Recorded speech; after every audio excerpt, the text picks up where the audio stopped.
The following program is rated TV MAL. It contains strong language and is intended only for mature audiences.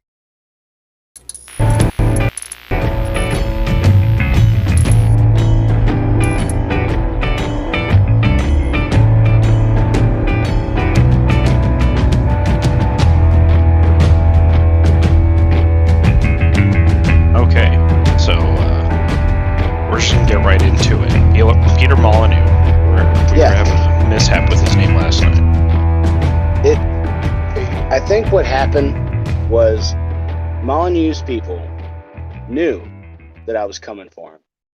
Now to shut us down.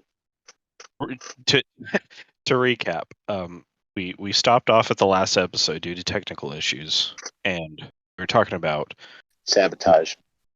We were talking about sabotage and fake news and misinformation. That was it. Yeah, talking about misinformation, and Peter Molyneux came to mind. Now, Albert. Peter Molyneux. Who is Peter Molyneux? Peter Molyneux is somebody that has literally built a career on bullshitting people. From his own words, too. What career in what field did he start this? I'm so glad you asked. Baked beans, by chance. Are you serious? Kinda. So, Mr. Peter Molyneux, back in '84, came out with a game called The Entrepreneur. He wanted to get into gaming, so he made this company. They sold literally one copy. Guess to who? Jesus. To himself. Worse, to his mother. To his mother. Well, who's mom your biggest? Bought a copy. Who else is your biggest supporter besides yourself? That is very true. Now here, sir, is where the bullshit comes in, because when The Entrepreneur didn't do well, he created a company, The Entrepreneur, the company he had created was called Taurus, spelled Tauros.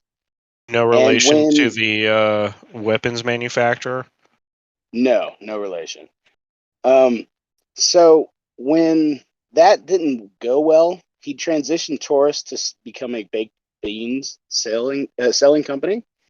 Mm-hmm. And some point during Taurus's baked beans tenure, he got a call from Commodore. Commodore mistook this Taurus with another Taurus, same name, different spelling, that did do video game work. They needed a database program and told Molyneux they were going to supply all the equipment for the job, computers, the whole 9 yards.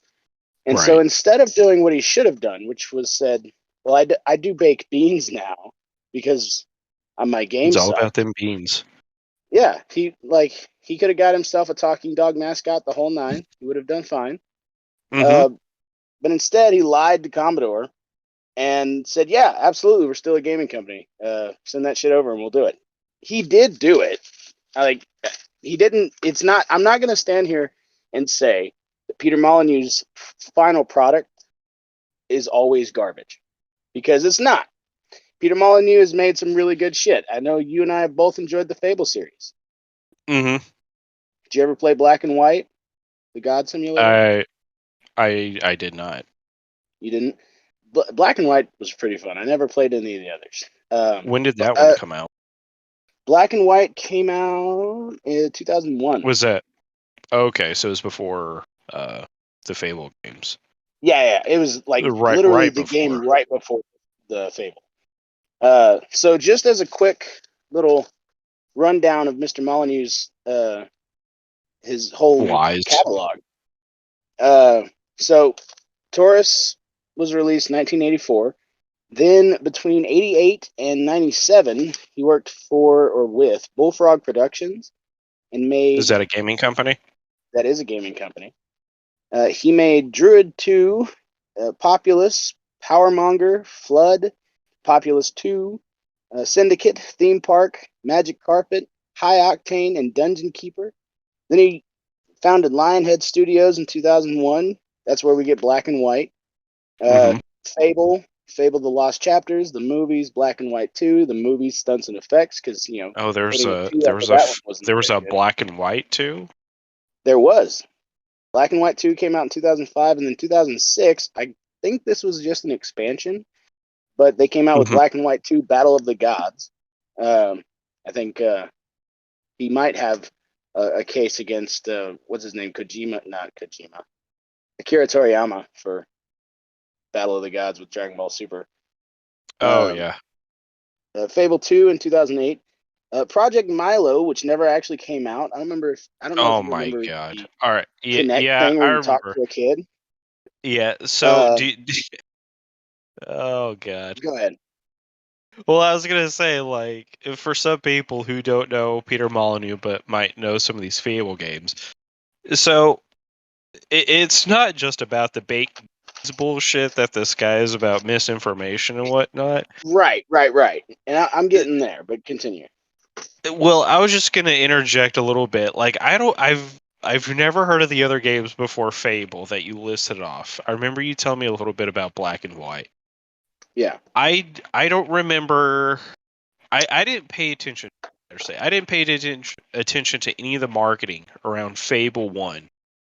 I remember playing it. I remember having a fun time. So in terms of the hype for that game, based off what Peter said, I don't know. Now, Well, Fable 2 and 3, I remember. yeah.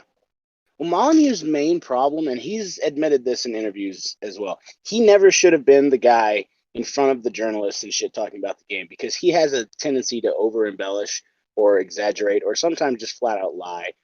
Okay, 100%. so for the Fable series in particular, uh, a lot of stuff was talked about the acorn that you could plant and it would eventually grow. The acorn Right. never appeared in Fable 1. It did show up in Fable 2, but in a cutscene, and it was almost kind of like they were poking fun, like, see, we did it. Yeah, it's an acorn. See, look, we were lying. I Fable wasn't lying. 1, right? Fable 1, he talked about multiplayer. I don't believe any of the Fable games ever got multiplayer to any degree. No, He talked, Fable 2 and 3 had multiplayer. what was it, like local multiplayer? Fable 2, Fable 2 had couch co-op. I can't remember if it had Yeah. online. It may have. It's been a I minute. didn't even I know it can't. had couch co-op. Yeah, no. Fable 3 absolutely had online co-op Hmm. because that's Fable 3 was where you could get married to other players and have a family. Oh, you know what? You're Yeah. right. Well, see, and Yeah. that's another thing. He talked about being able to grow up as the character in Fable. This everything I'm about to that I've said so far is shit he talked about in Fable 1 that never Yeah. came to pass until Fa- later games. Fable 1 didn't have multiplayer, and I don't believe it had couch co-op multiplayer. I don't think so either. It, But he would basically kept hyping up stuff, and poor developers in the back that were probably like, "What the fuck is he talking about?" Uh, the Milo and Kate thing. Uh, that eventually did become Fable the Journey. Like they used some of that tech to become yeah. that Connect Fable game. Yeah, But I remember Milo being a little bit of a special project for a lot of people, just in general watching it, because that was when the 360's Connect came out, I yeah, believe. Or was it 360 or Xbox One? No, it 360. was okay, yeah. Um, whichever device it was on. It was this just to give people a refresher on what Milo was. Good It point. was Good this program. Well, I guess it was an interactive game where you interacted with an AI via your Connect that could record or could use as a mic and all It that would other watch stuff. you. Creepy. It would watch you and all the other Fed shit. I'm As sure a it was. side note, real quick, did you ever watch the Paranormal Activity movies? Yeah, I swear to God, it Uh, ranks. yeah. I mean, there's a One of few I've the skipped. one of the newer ones, I think like Paranormal Activity 5 or something like that. They had a Connect in one of the scenes as a way to Ye- see a ghost. That was a yeah, pretty cool usage of I that tech. remember that one That's the because like best on the thing to come out security. of Connect in its I entirety. was gonna say, yeah, I remember that because in in the scene, you see it through the home security system, and you see all the little green dots that are emitting from the Connect, and then you start seeing distortion in the dots, and that's like, oh, that's where the ghost is. Yeah. Sorry, I didn't mean to cut you No, off. you're good. So, No, so Milo was this AI child you were supposed to be able to interact with, and kind of, from the best I can remember, they marketed it as like as an AI child you could essentially take care of yeah, and interact. kind of like a Tamagotchi, but way more advanced. Yeah, an advanced AI Tamagotchi that didn't go anywhere. Talk about a dated reference. Yeah. So that you said that evolved into Fable. What was it? Fable the oh damn it, I just had it here. Sorry, I'm going off my paper because No, you're good. the Lost Journey. No, the Journey. Fable Lost Just the Journey. Journey. Fable the Journey. Okay, I don't remember much about that. Me neither. I remember seeing the trailer for it and not being too blown away. I didn't have a Connect I anyway, but I was you gonna know. say I don't even remember. I don't even remember what it was supposed to be.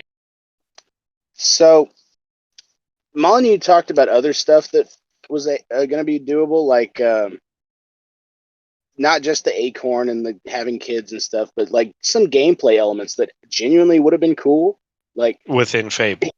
within Fable. Yeah. So like he talked about there being AI heroes that are also doing the same type of shit that your character does. So like they could take out bad guys before you get the chance to, and Oh yeah. like one fake character they Molyneux specifically mentioned, and I'm sure this again was just him coming up with something off the top of his head, was Eric the Bloodslayer. Imagine hearing like you get to this town and like one of the side missions is already done. They're like cheering Eric the Bloodslayer now, and you're like, fuck, I wanted to be that good guy. Like that kind Right. of element is what he was going for. Said you'd be able to teleport. Said anywhere. This is a quote. Anywhere you can see, you can go to. Just reach your hand out there and you can go. That's a quote. Sounds about right Teleporting, for like him to say. But teleporting, was not in a a more power. in a more English/Welsh accent. Yeah, like he could have been Th- th- talking about fast travel because I don't know. I can't recall when Fable came out what how many other type of RPGs of this style there were and how much they implemented fast travel, but I have to imagine it would be most of them, if any. So I don't think he was yeah. talking about that, but that's my only argument for like maybe this is what he meant, but I'm sure he was just blowing smoke. Yeah, God, I can't remember. I just it uh when somebody's marketing something to you and they've got that nice gentleman British/Welsh accent, you'll almost believe anything that they say, even if you know they're full of shit. You're like, well, there might be Yeah, a potential this time. it has like an air of authority, which I Yeah. think means that we would have been peasants being lorded over by the king and shit, because we would have just been like, Yeah. well, he sounds like he knows what he's doing. I believe him this time. Another little cool like world building thing that would have been neat. He said that NPCs would start trying to like dress and look like you if you become a famous hero. So like his Oh quote was, Jesus Christ. you're a hero in the game, so you'll see people dressed like you, cut their hair and beard like your character has, Oh and God. Oh also no. that you'd be able to learn things from NPCs. Like he wanted to make NPCs more of a thing, like more of Yeah, a part of the he game. wanted to give him life. Yeah. So Peter gave an example where the hero would see a kid swearing at a beggar, and then you can learn to do it, and you can go around swearing at people. That was an Oh actual God. example he gave, That would have been which that would have been great. I would have loved that. Just just to influencing learn a the ability town's to. minors to just No. cuss everywhere. No. See, in that example, the kid doesn't learn from the player. The player learns the skill of swearing at people from the kid. Oh, okay. That's Yeah, even imagine like you unlock the ability to just give people the finger. from a child. Yeah, like That would I that would be. appreciate the kind of stuff he was going for, but it was Eh, very. eh, Oh, sorry, that was my phone. I I was gonna appreciate say what he was going for. I like where his mind was. I just don't like what was actually happening. Of course, as most people are with marketing versus Yeah, product. and so to the reason why I say he's the king of misinformation is because every time one of these games came out, like I'm putting it all on Fable right now, but he did it for all of his games.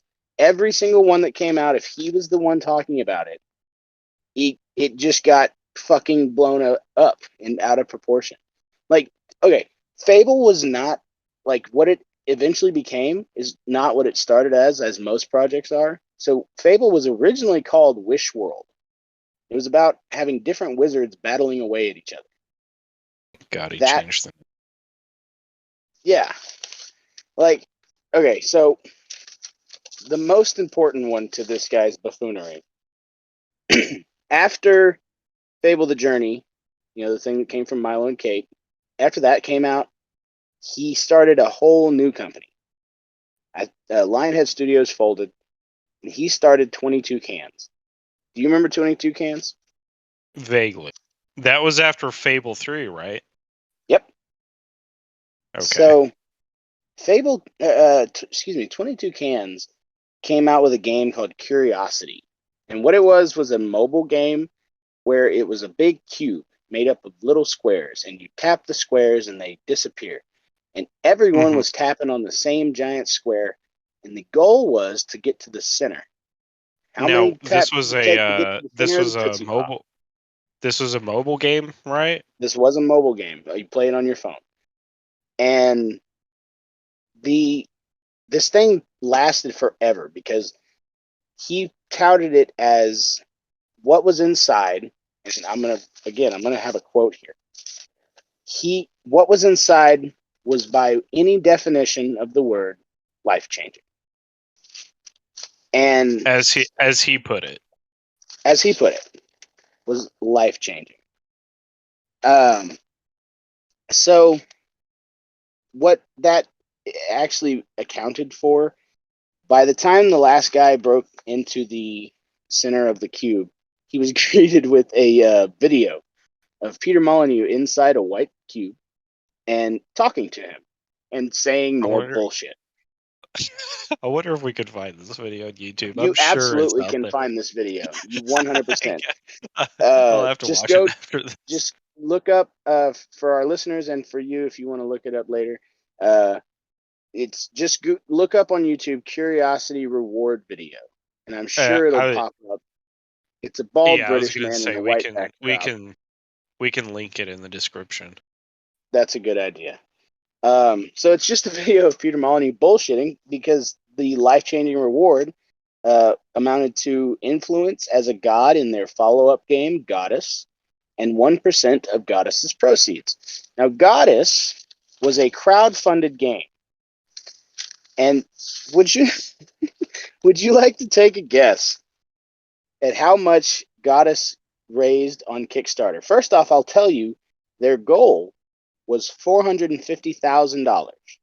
Jesus Christ. And when was this again? Do you remember what year this was? Goddess came out in 2014. The Okay, so the Curiosity was marketing 2012. So it so the marketing for happened in that Goddess would have area. been around so between 2012 and 2014? And actually, I shouldn't say came out. We'll get to that. Okay, yeah. I was gonna say, it didn't actually, all right? No, it never came out. Okay, we'll get to that. Okay, so their goal was 400 something thousand. Their goal was $450,000. Take a shot at how close they got. I'm trying to remember because he told me once. Wasn't it like right a little? It was like 20,000 and some change. Was that it? No. I think the number you're guessing on, they're backers. So Goddess received backers. 17,184 people pledged money to this fucking thing. And they raised a total of $526,563. Okay, so they overachieved their goal. They did definitely overachieve. Goddess never came out. Why did it not come out? Because they never finished development of it. They also dropped I believe this was a mobile game. I don't have it written here. They dropped Goddess Wars. I think that was, again, just a little mobile game. And the winner's name, who I also did not write down. Terrible journalist that I am. He is listed in the lore of Goddess Wars as one of their gods. So he still technically pulled that He, part off. He made him a god in the follow-up game. He's credited. He's credited, but 1% of fuck all is still nothing. So It's still. imagine fucking being that guy and clicking the last block and seeing this video of Molyneux, and you're just sitting there like, please let any of what he's saying be legit. Like, Well, I mean, I think I don't know. would you I just think start even you would just start Heisenberg laughing. Remember when Heisenberg in Breaking Bad found the money missing and started just cackling to death? oh yeah, That would be your reaction. yeah, because you're like, wow, I've made it. Tapping on this box is paid off, and then all of a sudden it didn't pay anything. No, never. That poor fucker. Oh my god. So what happened? Did this guy take recourse of any sort? Did Peter Molyneux Not that get I his could find. comeuppance? And actually, if I remember correctly, the okay, so Molyneux had someone that was supposed to be like keeping up with the winner, that guy, Of course. and that person either got fired or left, one of the two, I don't recall, but they stopped working Oh there. no. And according to Molyneux, they just never passed along that responsibility to the next guy. So So just they one day, just this this poor guy just one day stopped getting called, and he's like, "Was it me? Did I do something wrong?" what have I done, Papa Peter? Help me. Oh God. Oh, so did they reach Oh out to him like years later? God, I hope so. I never could. That's about all I could find on Molyneux. Man, that fucking guy.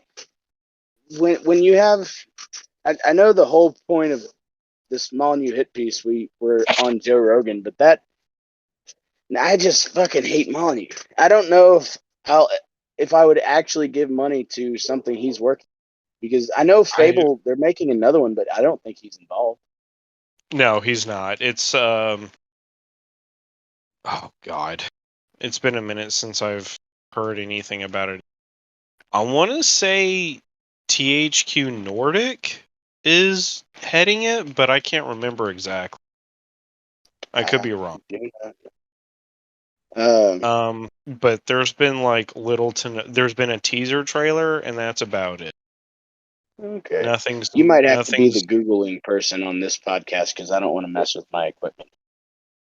I was gonna say, as far as I know, uh, there's no details on it as to like what it's about, where it takes place in terms of the series. I think it's a reboot, if I remember. It That's what might I've be a heard as reboot. well. Yeah, which is probably for the best. Yeah. See, I'm hoping what it is and is a game being made by fans of the original that now Hmm. have the creative freedom to like make a great Fable game. And maybe even Yeah. add some of the stuff that Molyneux thought about doing and just talked about and left his developers high and dry on. I mean, Yeah. I like projects like that. Like we've seen so many like fan films online that are so fucking good, and Oh, from sometimes to many people's it's opinions, it's being better than developed by the legit Playground stuff. Games. By who? Playground Games. They're the ones that have done the Forza series, the Forza Racing Oh, series. okay. I've played Yeah. a couple So of those. I'm not a big racing game guy, but I've played a little bit of I Forza. And it's a solid game. I am a fan. I am a fan of the Forza series. I know their driving mechanics are good because I suck at them. They're fantastic. Now, now Forza Horizon series, that is a branch off the main line Forza Motorsports. Hmm. Its handling and everything is a little bit more arcadey, but only slightly. Okay, Um, I'll have to Forza take your word for that. Forza Motorsports is the more simulator. Realistic. Yeah.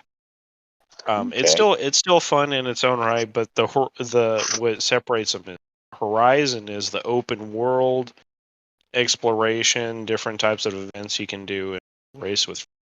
So it's become a big big fun time. I just worry that now it's becoming an annual franchise that hops between Horizon and Motorsports, Oh, I see. and I would hate for that franchise to suffer the sports game disease that is also an annual release where you get a game every year and nothing changes between the Yeah. series between the games. Um, Especially in a racing game, because I mean, like, what more can you add other than yeah, bigger, there's only crazier so much you tracks can or do. newer cars? Well, that's the cool thing about Horizon is Horizon has been doing these cool events, DLC things where they kind of I don't know how to word it other than like big time showcase stuff. Um, Yeah, there was sometimes they'll do crossovers with brand names, like they did one with I think in they did one with Hot Hor- Wheels, right? they did one with Hot Wheels. I believe that was in Horizon 2 or 3. They're on. I bought I the believe. straight up Hot Wheels racing game, and it's pretty fun. Hmm. I believe they're on Horizon. I want to say 5, but I could be wrong. I remember I bought Horizon 5. that Yeah. the not Lego, the Hot Wheels racing game, and Yeah. it was because I'd got, I don't think I had it when we last recorded, so I'm gonna humble brag here. I got myself a Xbox Series X, treated myself, and that was the first game I bought because I had a Series X coming, and Yeah. having the textures where it looks Yeah. realistic. The It looks like graphical upgrades and stuff. real Hot Wheels. I was telling Yeah. people, and I think I was even told you, I was like, man, it just looks like the toys, and it was like, yeah, Yeah. that's the point. It's like, no, you don't understand. So You don't get I, it. I caught a little flack for a little while. This is Oh, what you I gotta, saw as a child playing with Hot Wheels. This game is what I saw in my mind. hell yeah, there was speed boosts and everything. Yeah. So, Uh, yeah. So to go back to the Forza Horizon, I think it was Horizon 2, maybe 3. I want to say 3. mhm. Where they had a Hot Wheels crossover event where you have this game that has semi-realistic driving capabilities and stuff where you're driving brand name vehicles and stuff That's pretty cool.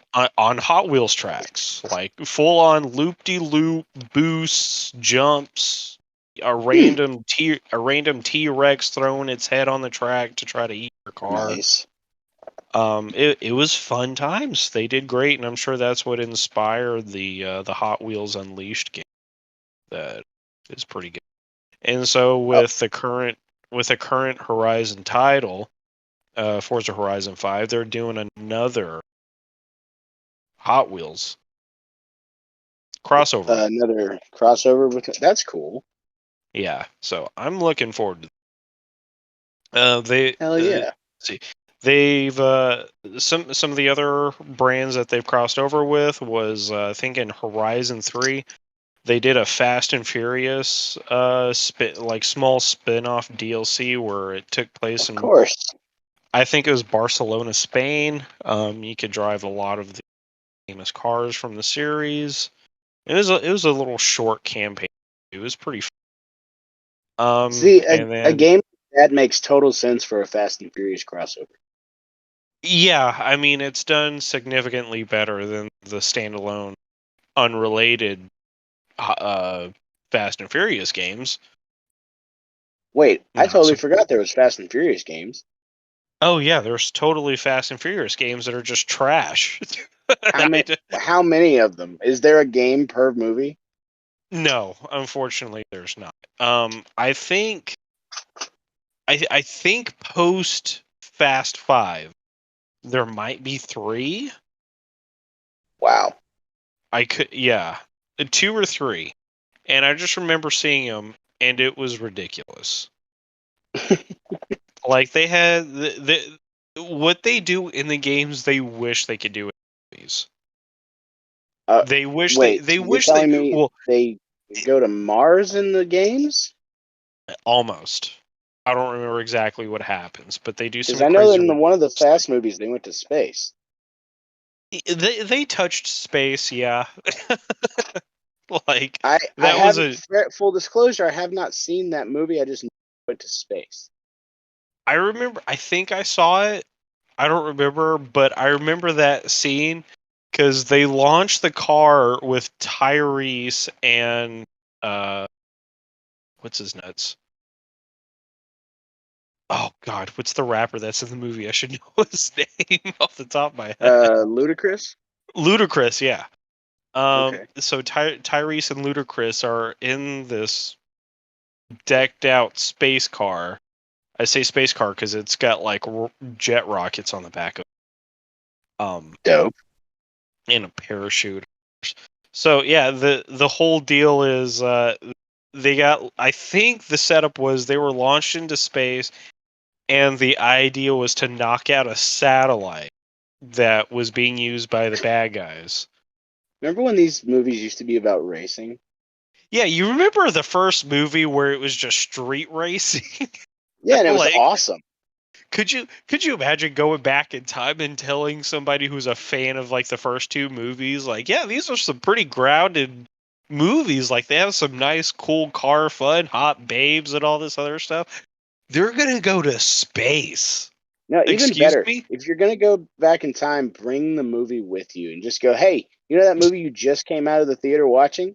Come here, watch Hey, this. This you is want to like see peeking to the final chapter. you want to see Vin Diesel catch a full size car and just kind of toss it out of the way with his momentum? What?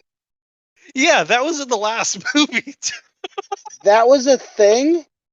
That was I mean, like, he didn't full on catch it like it was a Hail Mary kind of catch, but like there's this chase scene where he's standing on top of like it was like a large bus kind of thing, and this car blows up and is hurling at him, or it gets blown towards his direction. I don't think it full on blows up. But he's standing there and he's looking at it, and he opens up his arms, if I remember correctly, and he just uses the momentum to like push it out of the way or something. And like Okay. Well, we've okay, so we've are you talking about when he saves that what's her name? Letty? Or like jumps off the car, catches her in no midair, and then no lands no on a no no no windshield? no. This is in a later movie. That was like Fast Okay. Six. Okay. Yeah, that I was about to say, because I remember that at some happening. point. Yeah, ever since like Fast and Furious 4, where he gets reintroduced, because I think, or was it? Oh no! I think it Was it Fast 4 that ended with him getting ready to break him out of the prison bus, and then yeah, that was it. Uh, Um, yeah, because they at the end of Fast 4, they're breaking him out of the prison bus, or they're getting ready to, and then Fast 5 opens up with him actually breaking him out, and then it's like sometime later, and they're in Brazil, and yada yada. Um, but ever since Fast 4, I think Fast 4 was the last grounded one. And then Fast 5, they just like Vin Diesel's character. I Fast Five's where The guarantee Rock showed up, right? yeah, Mr. That's at why. one point yeah, that's where he inherited the name that lasted like maybe 2 or 3 years, Mr. Franchise Viagra. I remember that. And please, at the please time explain for those that don't understand why that's hilarious. because anything Dwayne Johnson's in now is not doing hot. But Well, there was a time where if there you was a wanted your time. movie to make $1 million, you hire Dwayne Johnson. If you wanted it to kiss, if you wanted it to like reach over 500 million easy, you put in Star of The Mr. Mummy Returns, Dwayne Johnson. Well, yeah, sure, he was the star. The star of We'll the say that. greatest Razzie Award for Not, CGX. not, not, not Brandon Fraser, not Mr. Georgia. Wait, am I getting the movie right?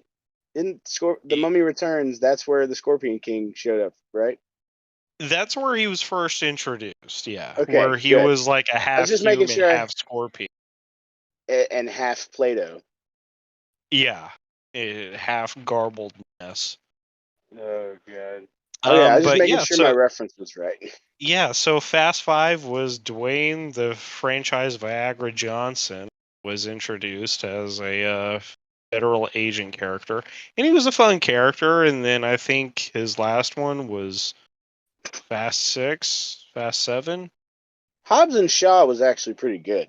I liked Hobbs and that Shaw movie. wasn't bad. It was I fun. had no interest in it when it came out, but when it came to streaming, I actually gave it a chance. I was like, you know, it wasn't bad. Same. I liked And Kevin that, Hart's obligatory cameo. oh yeah, yeah, almost anything Dwayne Johnson's in now, like it's almost guaranteed you get Kevin Hart. Dude, speaking of, have you seen the trailer for DC's Super Pets? I remember seeing a teaser trailer where they showed off some of the characters and whatnot, but Rock plays Superman, plays Crypto, and yeah, Kevin Hart plays. I don't know if that's the name of the character, but he's playing the Bat Dog, basically. oh yeah, yeah. It, I so think good. isn't Jensen Ackles like voicing Batman? No. In the Super Pets, it's Keanu Reeves. That's right. I can't remember who does Superman though. Jensen Ackles though is potentially doing something Batman related. He kind of let it slip in an interview recently. He was just over recording something Batman, and that's all he said. He's doing So feature. probably another animated thing. Yeah. But yeah, so just to wrap up the Fast Furious stuff. So Vin Diesel's character is progressively getting these insane new abilities. I think it was Fast Six. I think it was Fast Six where he stomps on top of the parking garage and collapses the entire thing. What? Did you not see that one? I don't. No, I haven't seen. I haven't seen the last few. I think I've seen bits and pieces of from clips on YouTube of a scene Yeah. here or there, but I haven't actually watched them Oh in god, it's quite so some time. ridiculous. The last one I saw was the one where his name died and they had to CGI his face over his brother. I saw that yeah, one. that was Fast Five. In a long day. Yeah, that's where they should have ended. They should. In fact, that was like the perfect ending because It everybody's like really going their was. separate ways, and Paul Walker was dead. And everybody got emotional, but Vin Diesel's like, "No, we got to continue this franchise for family." Family. That's the whole thing is family. You're not gonna watch a single Fast and Furious movie where they don't mention family. It's all about family. And this is a No, family continue. show. Yeah, sure. They're trying I'm to do totally that. talking about the boys next, and this is not a family show. Oh God, yeah. I'm trying. I'm googling where he stomps the parking garage, so you can continue. Thank you. Just a minute. But yeah, I haven't seen them since Okay, that yeah. one, and I agree that was a really good place to It stop. was Furious 7 where Dom and Shaw are fighting on their garage rooftop, Mm-hmm. and they do some. It's Jason Statham's character. And they're doing just some of the most ridiculous car shit at first. Like I think crazy it had driving stunts or what? kind of. I'm trying to remember the order of which it happened because in that same sequence, Dom launches his Charger towards like a helicopter or some shit. And he does that stupid spin trick that Jason Statham did in the Transporter, where he Oh barrel God, rolls his it's out. he he barrel rolls his car to get the bomb off the bottom of his car. Except in Oh. in Fast and Furious, I believe Dom. I don't think he barrel rolls his car, but he launches his Charger into some helicopter. But around that same time too is when like there's just so much damage done to the parking garage that they're on that Mm. that Vin Diesel somehow can muster up enough momentum into one stomp before or after delivering a tag that I forgot what it was. If I got to remember He had this. a cool one-liner. Yeah, he had a stupid one-liner. It was something Oh, about God. like the thing that happens when you fight the streets always win. And then he stomps Oh the top my God. he stomps the top of the parking garage and the whole thing collapses. That is So ridiculous. so like I think Fast 6 was where he catches Letty mid-air and like he's on top of a fast moving vehicle and there's a a two-lane bridge and there's like a gap in between the middle. It's a high bridge. So I forget what happens, but essentially Letty is about to get blown up off. She's on another vehicle and gets launched, He, and he jumps out of his vehicle, yeah, he's like on the roof of jumps off his the hood vehicle. and catches her Yeah, midair and then they and land on uses the another vehicle. windshield. Yeah, uses a windshield as a cushion because that's how that works. Well, the funny, the, well, It does the an more action movie. ridiculous part is the physics of it because they're on both different sides of the bridge with a gap in the median, and again, very high above any solid ground. They would have And collided in midair, stopped right there in a heap of broken bones. yeah, like that they would have collapsed midair and then kind of fell towards like her side. But what ends up happening is he catches her and momentum continues and he lands on another vehicle that was adjacent to the car she was jumping from or getting blown off from. And so I want to say that may have been Fast 4. I don't remember because I Mm, think Paul Walker was in that. that's six. Was it That scene 6? is six. Yeah, I just looked it up on Okay. YouTube. Okay. Yeah, and then Uh, Fast 7 is a parking garage stunt. I don't remember what else. I believe I don't remember what other stupid stunts that they did after that. I just remember in one of the second to the last Fast and Furious movie, if not the last one, Vin Diesel catches a full-size vehicle and uses that vehicle's momentum to push it out of the way from where he was at. I need to see that one. It's That one sounds ridiculous, and I like it is ridiculous. absolutely stupid. It is so stupid. Oh, Like with speaking of stupid but great, uh-huh. I watched.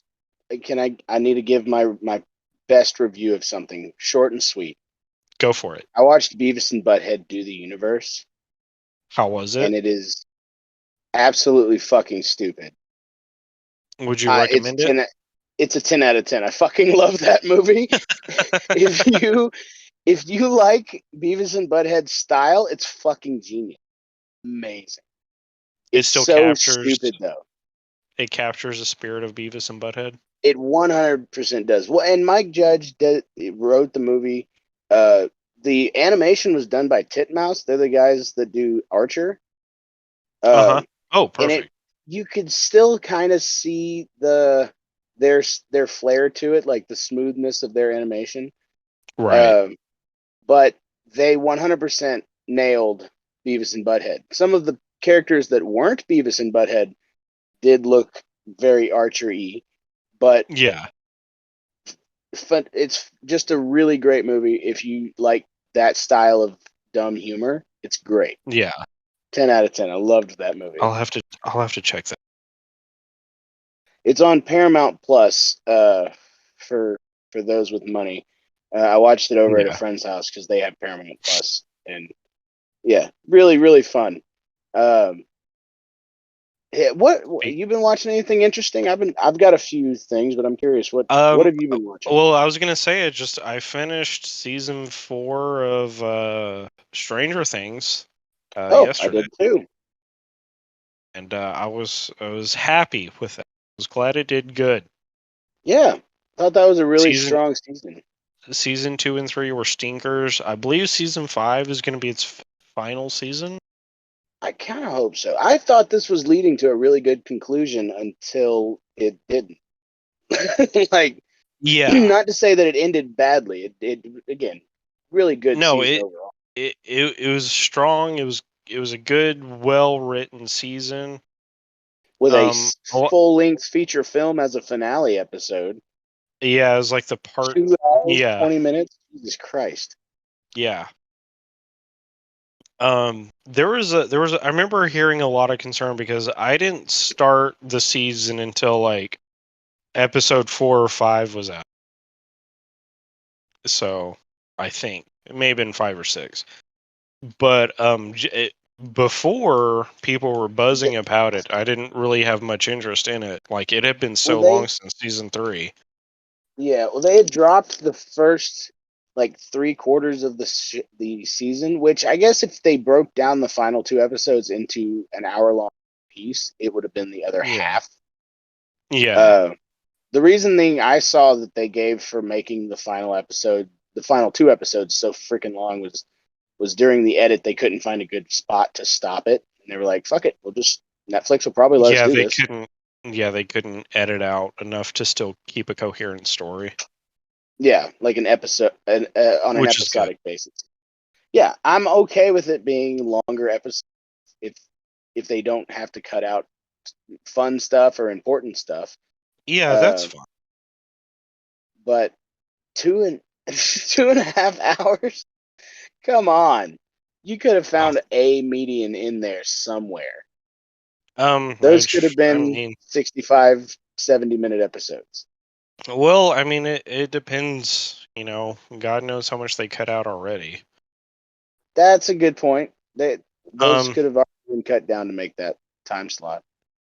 I remember one of the big concerns at the start of the season because I was only catching bits here and there from third-party people, and there were some growing concerns that a new character that was introduced, his name's Eddie, and he ended up being like my favorite character.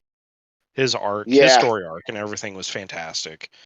really There was good a lot of character. there was a lot of concern when he was introduced that he was just going to be a watered down Billy from season 3, and Uh, it, and I think can see that from the character design, but well, like the first couple episodes, you can kind of see it there, but then like when they start fleshing him out a little bit more, like he starts diverting from that, and so well, I like mean, I Eddie think was like your stereotypical villain though most of the time. Eddie was pretty much yeah, wait, right? Did I say Eddie or that Billy. Billy? Billy. Oh, Billy was Billy. your Yeah, stereotypical villain, but yeah. He Eddie yeah he was wasn't he was a really pretty portrayed typical as that. antagonist. Yeah. Yeah, but Eddie wasn't portrayed as that hardly at all. Like No, he was not portrayed as the loner cool guy, or yeah. you know what I Well, mean? he was the cool guy who was a nerd at heart and was leading a Dungeons and Little band of Dragons. misfits. Yeah, he was leading a Dungeons and Dragons club campaign kind of thing that ended up being a pretty big focal point. Um, Yeah, Hellfire. yeah, which is funny that they named it that, and there was no link to the British the actual Hellfire Club that was from the UK that was just a giant orgy of a mess Right. back in Ah, the day. for all we know, there's like an Easter egg on the shelf. Eddie has the book or some shit like that, like a Well, book of well, talking it's about it. funny because like without giving spoilers, like there's a big thing that happens in the town, and Eddie is linked to it, and then the townspeople find out that Eddie is leading this group of people that play D&D called the Hellfire Club, and like they establish early on that it was a stereotypical thing back in the day too. before we were born, when Back D&D in the was 80s. yeah, back in the 80s, like if you were playing Dungeons and Dragons, you might as well just been a Satanist and you were Your playing with mom was Bobby Boucher's mom. It's the devil. yeah, like I would have been slaughtered back in the day by my mom if I was playing D&D. You know what? Probably same. I remember when I was a little kid, all my friends were getting into Pokemon, and Yeah. I tried to, and I was not allowed because it was of the devil, because it Yeah, was same. creatures using nature powers, and that's of God. They were using mysticism and natures of other worldly behavior, and that's not. I'm happy to report that my parents now are more open minded and that can recognize fiction from reality. My mom is I don't know how to describe her. Your mom's I've, description is a whole nother podcast, brother. And literally, I've been it has told been I need to named. start. It has been I've named. It just needs produced. You have all the equipment in your hand. yeah, like I've been told by several people who know of her and have heard her that I need to Wonderful start a woman. We should podcast. say that before. I was gonna say, I In love case my you're mom. going to start talking on a rabbit hole, we don't need to discuss your mom, No, no, but I'm a not gonna dedicate. wonderful woman. I Love would her. not dare dedicate an entire episode to the gingerism lore. Love my Um, parents too, just in case anyone misconstrues that. You should say my yeah, parents are no, great. Uh, yeah, the of the devil no. parents were in their early 20s. No one in their early 20s is very smart.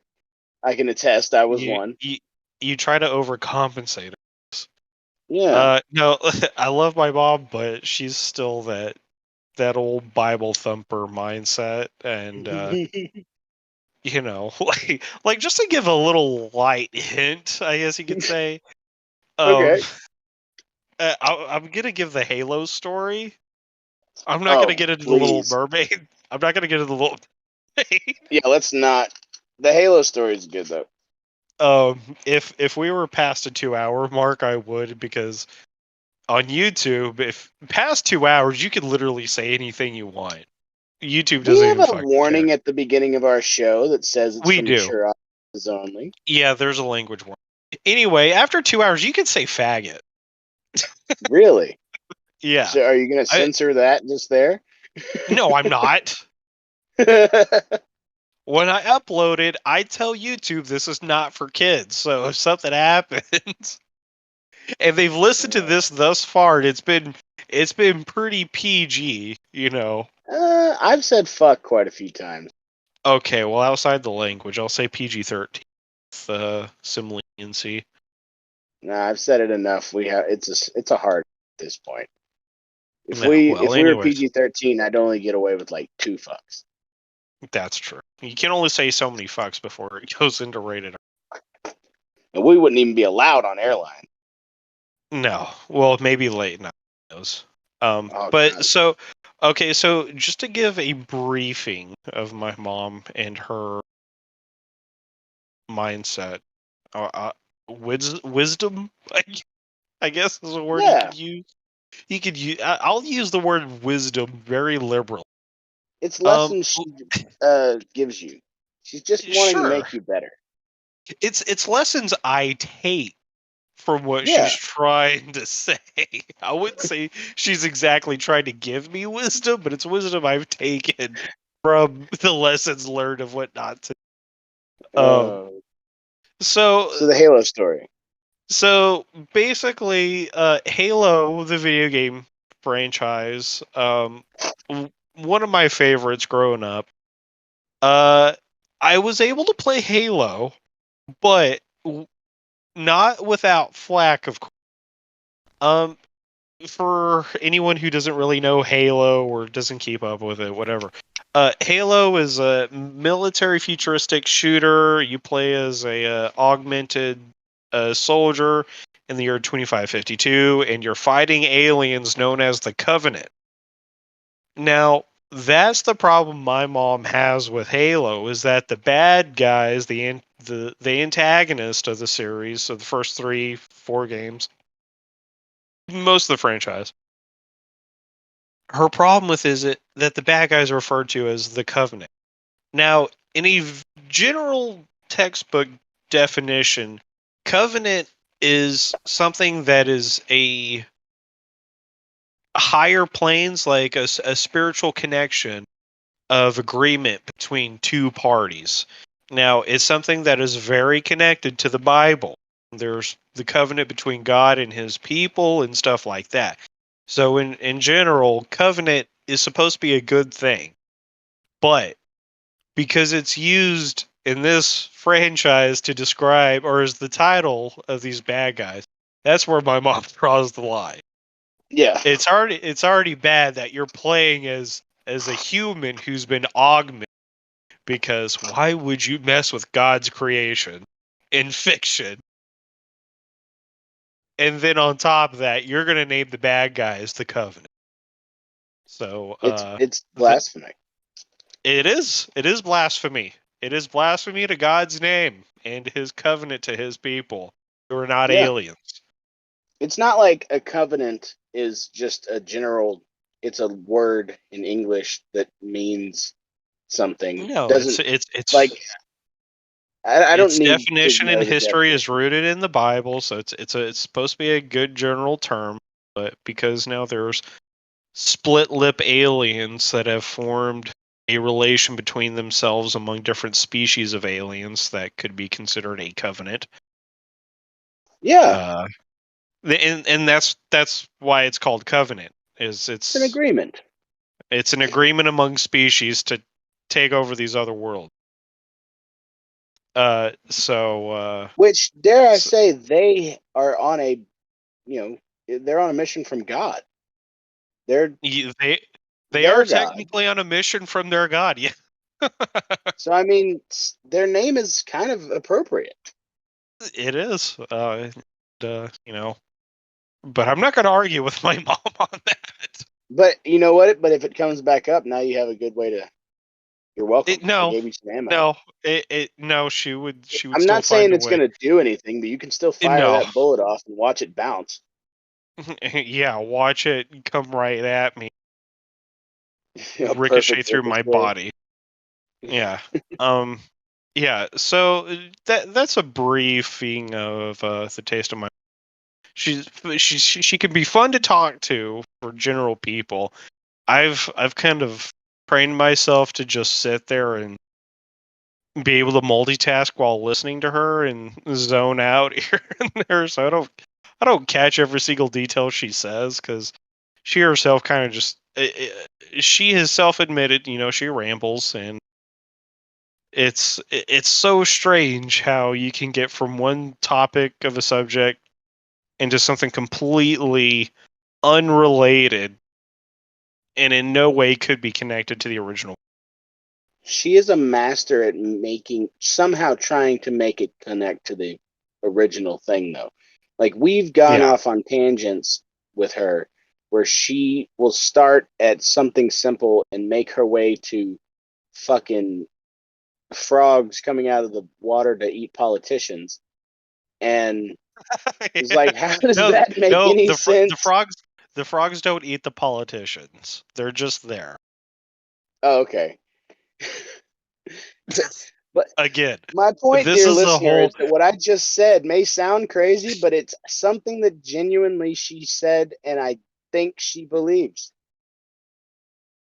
I we can't we will verify that she believes, we will but I believe. theorize that is something that is a potential of belief. I'm not going to go out and say that she believes it, It's but very possible. it is She's very canon. passionate with her bullshit. It is canon in the lore of the gingerisms, which is Mhm. something that I've referred to her storytellings as gingerisms.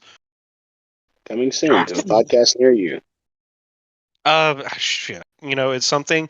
It's something I pitched to her once, and she's very much on board with it. I was like, Bob, you need to understand. You said some crazy shit while I was on the mic with some And friends. she stands by that shit.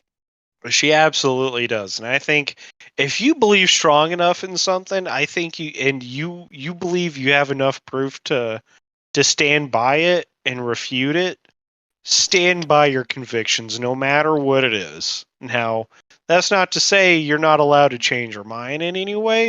I believe people should be open to discourse of any sort, and outside of talking to communists, because commies aren't human. I think you, Absolutely. I think you should be able to have discourse with anyone about anything, and if you both walk away without a change of heart or mind, that's fine. No matter how bullshit it is. Yeah. Even if there's 3 giant frogs coming out of the Euphrates River and God has picked up the Autobahn and stretched it from Germany to China and sends an army along that highway, and you believe that to be true at some point in the future, you stand by that conviction. Oh my god. Yes. Like even even if you believe something as stupid as flat Earth, just know Absolutely. you're Now, you should know that my you're mocked, but you have every right to believe that stupid shit. Because yeah, it's a free world. You can it's a free absolutely, world. if you believe, to take a Patton Oswalt joke, if you believe that there is a invisible sphincter that will suck you up into its nethers if you do something bad and you're not totally awesome all the time, I think you're batshit crazy, but please believe whatever you want to believe. Now to clarify, my mom doesn't believe in flat Earth, so everything said prior to that could or could not be linked to her. But the flat Earth thing is totally Oh no, separate. I just wanted to bring up other crazy things Yeah, like flat believing Earth. in Bigfoot, Bigfoot may have been a thing at one point. So who knows? What? Well, okay. Speaking, let go off on a little tangent on something similar to that. Uh, Okay, what about what are ghosts? What do you think? What are your thoughts on ghosts and stuff? I'm still more so of not totally believing him, despite having some weird, I would say, paranormal run-ins. Because every time I'm asked about believing in ghosts or the supernatural in some way, like I believe, I do believe there are supernatural things that do exist. Because I remember, I don't know if you remember, but every time I'm asked about it, the first instance that I bring up is, well, I've never personally had a run in with a ghost. But there was this one time my friend Elbert and one of his other friends wanted to go check out a haunted house in the town I used to live in. And he asked me to tag along. And I told him at the time, nothing's going to happen if I'm there. Nothing ever happens. Okay, well, just come along. We'll see what happens. So we go to this house, and we had permission from the owner of the house prior. We didn't just Yes, we break into did. this place. You remember what I'm talking about now? The one in town Yeah, with the fence around. Yeah, yeah. So we went in there. We went through the front gate. We went around the house. Went in through the back door. Now, up to that point, going through the house, we were in the house like a good 45 minutes to an hour. We were in different rooms. Your friend, was doing everything you've seen on Ghost Hunter TV shows, and I yeah. assume was following. We were trying everything. I We had a assumed we spirit were box following doing white ghost hunting. noise. I assumed Absolutely. we had night vision. We had a night vision binocular thing. Um, we were We following ghost hunting protocol. I was taking mirror photos. I was trying to get everything. The Okay, Yeah. so a small piece of like why we explored this house was I had some friends that lived there that had activity quite regularly. Uh, like something growled at her kid out of his closet. Things would go missing. Uh, one thing I'll have to find it and I'll show you. We're not going to post it, but there's a photograph that she has she was taking a picture of her cat. It was laying on her chest, and peeking out from behind the headboard on her bed it looked like a little, like, kind of like Borat, to be honest with you, like frizzy hair, big dumb Big mustache, and mustache. a big grin. But it was like he was 2 inches tall, and he's just peeking Oh, out from okay. behind the thing. It was really Just a weird. little goblin. According to her, like there was nothing that could have made that image. So I Yeah. was selfishly trying to like taking mirror pictures and stuff, trying to see if I could capture this guy. Right. Anyway, continue your story. Go ahead. Okay. Well, no, you're good. So we were there about 45 minutes to an hour. Nothing happened. Nothing even mildly stood out to us.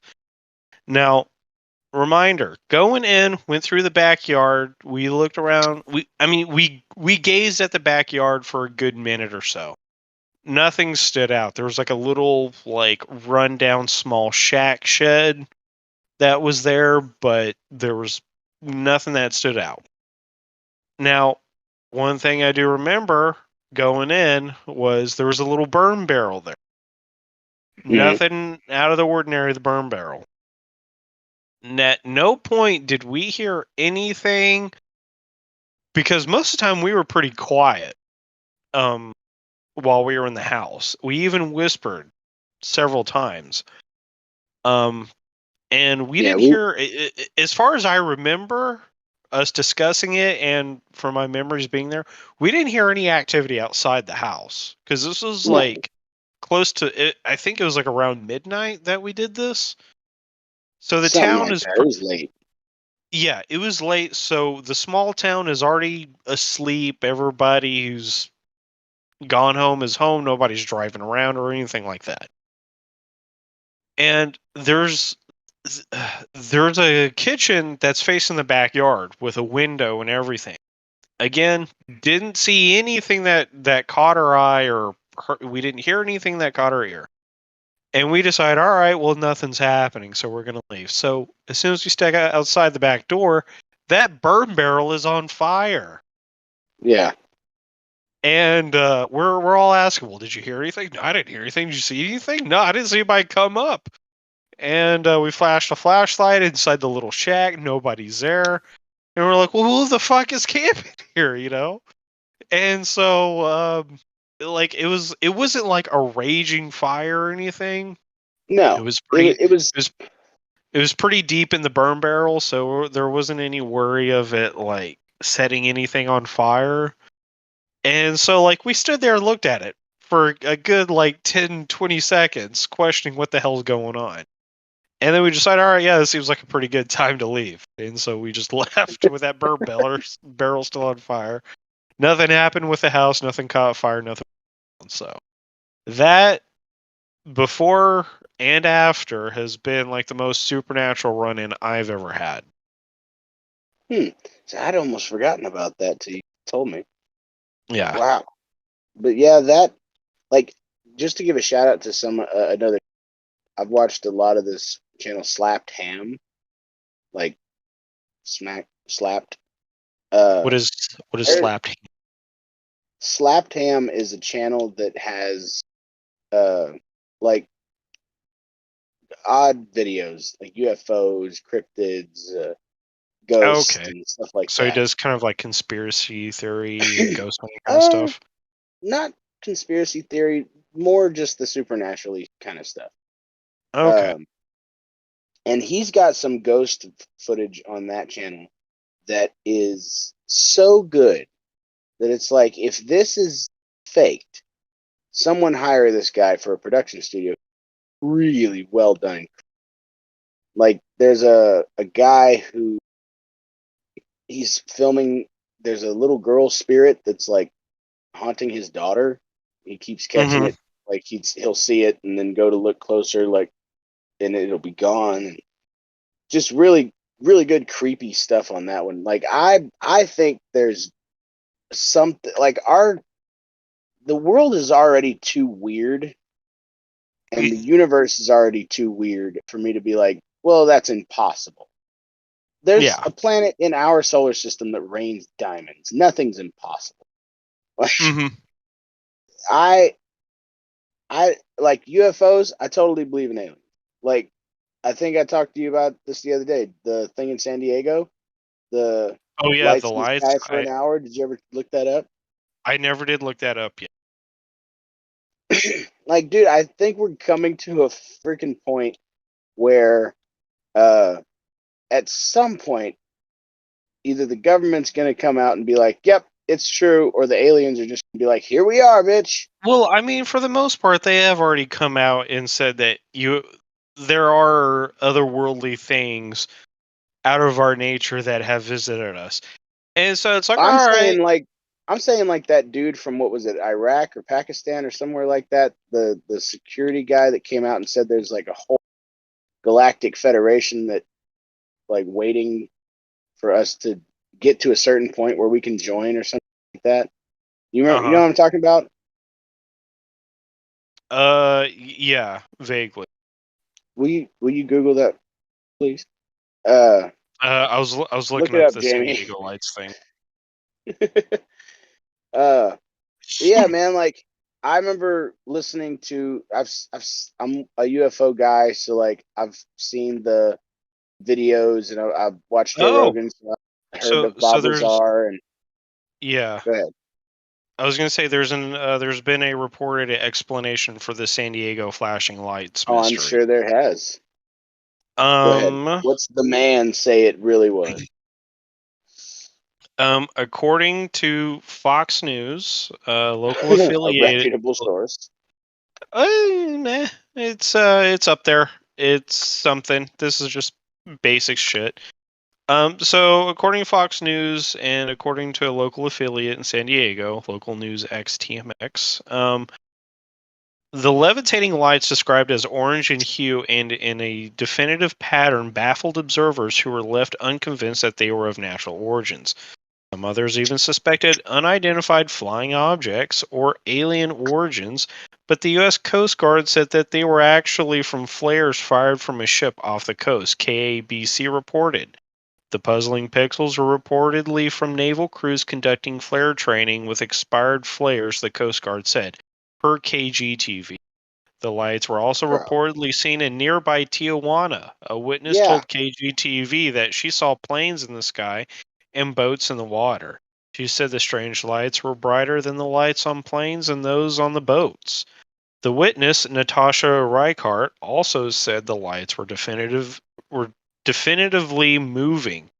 These were coming back and quote, these were coming back and going, moving different directions, and all of a sudden coming as a cluster together. Reichardt told the outlet, continued, it was definitely not of this world. Many people similarly online claim to see the lights moving or change formation. Quote, multiple floating lights over the ocean, very still, very bright, orange, reddish light, patterns of 2, 3, 4, 5, and 6, the user wrote. Despite an official explanation, some people are still speculating the lights were not flares. Now, if they're moving Yeah. like that, I don't think they're Those aren't flares flares. either. Flares No. kind of just hang in the sky for a little bit and then they gradually fall. Yeah, they also don't like go out and then come back on. Yeah, there's no glitch or battery that needs to be popped in a flare. No. Like when you first told me this, I was like, well, it could have. Was it a drone kind of thing? Because like they're starting to do some crazy light shows with drones these days. I don't know if you've ever seen those. Oh, I have. Those Yeah, are cool. those are awesome. Now that was my guess, and based off this explanation, that might still be the likely thing. Why the U.S. Coast Guard and federal agents, or federal government would deny such a thing? I mean, it would make more sense to say we were conducting a drone test. Yeah. Like, okay, and then like you would still have people leaving. Well, what are you testing with these drones? Don't worry about it. We're just doing drone test. Okay. It sounds more plausible than, oh, we're just shooting off expired flares. Dude, there was like 6 of them and shit. Okay. Here's what I think it would be cool. It looks like if it's a saucer, right? It's cloaked, but you can still see its lights. That's what they look like if it's not like individual crafts. Well, that's bad cloaking. It is bad cloaking. Or okay, so did I ever send you the video from that Homestead How YouTube channel with the clearest shot of a UFO in their picture? Like it's I not don't. I perfectly don't clear. Did remember. I ever tell you about that? Mm, Uh, I don't so remember if you did. if I didn't, I'll link to this so you can put this in the description because our 7 listeners should see it. Yeah. So what it was, there's this guy, I can't remember his name, but channel, it's called Homestead How, and it's just him and his family on a homestead where they're self-sustained. They, grow their own food and blah blah blah. He was taking a time-lapse photo of his house at night and caught a unidentified flying object in the sky that you could see 2 layers of color. You could see the bottom layer that was like bright white, and then the upper layer was red and a darker, Mhm. like a less luminant light coming off that. It kind of looked like ridges or windows. The red lights did. Mhm. Um, so anyway, the most interesting part about that is it's a time lapse, right? So it's not a full on video. So he's Yeah. showing the pictures, and he hits the button to go to the next one, and off of this object is this trail of light, kind of like if it was hauling ass past the camera and the light trail Mhm. coming off its end. And then he hits next, and the entire thing, light beam and all, shifts sideways. It was spotlighting. And he said that Interesting. when this happened, he was actually in those woods. That to me gives credence to one of my favorite theories of that we're kind of like a nature resort, not a resort, but like one of those uncontacted tribes. Like we're an Oh uncontacted yeah. planet where they're checking us out, but they're leaving us alone unless you believe that thing that what was it, Truman, that made a pact with aliens to give people to him for research or some shit. Oh yeah. It's one of those conspiracy theories. But yeah, dude, I totally think aliens are a thing. I think they're hiding in the I water. I I'm not so sure. Well, I'm less sure about aliens than I am ghosts. I'll say that. I don't think Do it's you mean in impossible general, or do you mean that they're in here? in in in general. I just mean in general, like the existence of aliens. I think there's documentaries and interviews on podcasts I've listened to, and it's swayed me more in that direction that there is definitely something. I think it would be naive to think there isn't. Okay, Um, that e- we can e- agree on at least. even like I'll say I'm a man of faith. I'm a God fearing Christian, I guess you could say. But I still think there is a possibility of something. I don't think it's impossible. Yeah. Uh, and something beyond just a microbe that scientists want to consider a form of life. I think there's something more than that. There's too much strange shit out in space that's still yet to be undiscovered, and there's too much strange shit on our Earth that has been yet to discover. Like Hmm. most of the ocean, most of the bottom of the ocean that can't be reached with current technology. That's why I think It's the aliens are hiding there. You think they're hiding in the deepest parts of the ocean? Yeah, because okay, so if you believe Bob Lazar, they're the power source of these crafts more than likely is that element 113, 115 that creates its own gravity. Yeah. like a gravitational field around it, which I was gonna nothing say can it's not penetrate. element 117, right? No, Or it's. what I is it? think Is it's it like 115? 115. I think it's Yeah, 115. 115. Okay, I was trying Um, to remember. I was like, I can't remember if it was 115 because like I get that I associate element 115 with Call of Duty Zombies because that was the name of the formula that created the zombies was 115. But I believe they took that from the reported stories, so it could be that's element 115 that was that's actually hilarious. yeah.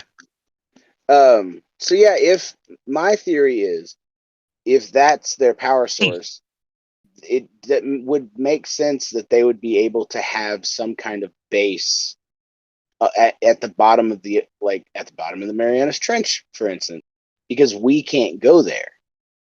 So Yeah. if their shit just negates everything, it seems radio waves shouldn't be able to penetrate it. Like again, this is if you believe Bob Lazar, which I kind of again I'm biased. I He want was it to be true, but I believe the yeah, dude. I was going to He doesn't say seem to be he did a bullshitting. fantastic lengthy interview with Joe Rogan Yeah, and gave some pretty good insight, and that was something that really did sway me a little bit. There are, I guess, Jeremy Corbell's a pretty good documentarian as well. I find him a yeah, little annoying to listen to, and I'm sorry, yeah. Jeremy, if you're hearing this. It's nothing against you. It's just the No, you're voice annoying. kind of grates my ears a little, uh, as I'm sure mine does to some people. No, But you're he's a good. really great documentarian. Yeah. Like I still need to But see yeah. his. I've seen a little bit of his Skinwalker Ranch documentary, and I want to watch the whole thing because I like Oh Skinwalker. yeah, that's that was something that somebody else brought from work last time I was there. Um somebody just recently learned about Skinwalker. I was like, how have you been alive this long? I've never heard about Skinwalkers. Hey man, some people aren't into it. Well, you don't have to be into it, but it's something that's still in general popularity and discussion. I don't know what the I don't know what the traffic is like for Skinwalker talk. You're just saying like it's in pop culture enough that how have you not heard of Yeah. it? Yeah, I don't know. I like those big what if questions that we don't have the answers to. Like looking at stuff like the pyramids and shit. Like that's just fun for me. Yeah. It's a good distraction. Yeah, it's a damn good distraction. You know what else is a good distraction?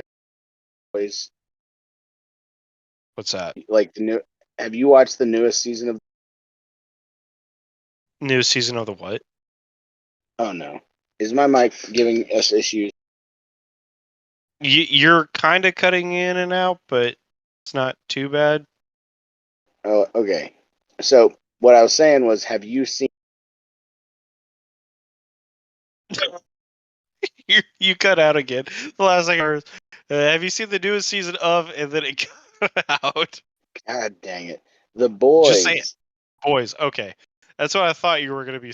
Um, I'm still catching up on it. Dude, it is. Actually, I think I am caught up because the last episode I watched, I believe, was Hero Gasm. Yep, that's the most That recent. was it. Yeah, that was the name of the episode. Just for people who are not watching it and don't understand. Now, Um, can since you're caught up. Oh, go ahead. oh, I was just gonna say, yeah. I don't remember much before that. I think I actually skipped an episode. You probably did because you saw Hero Gasm, but they did here. Well, I remember you were talking about it, and you were talking about the fight scene with Soldier Boy and Oh yeah, Billy. that was Yeah, the Hero Gasm, man. Like, okay, yeah. so for I was hoping, and I know I'm not. Let me just say something nice before I say the thing. A little something slightly mean. Uh, The Boys is so good. I like the differences that they've done for some things from the comics. Like I like a good adaptation. Uh-huh. But in the comics, Hero Gasm was one of my favorite jokes in any like one of any of the type of things, excuse me, that makes fun of the superhero genre. Mm-hmm. Hero Gasm was where all the heroes and the villains all put aside their differences because there's an intergalactic threat. They have to band together to fight, and they're all going into space. And what they really do, like they make a big public announcement with this information, and they all go. This happens annually, it seems.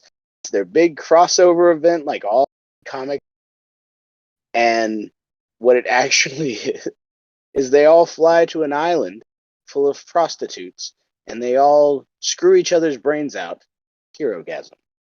It Mm-hmm. was hilarious.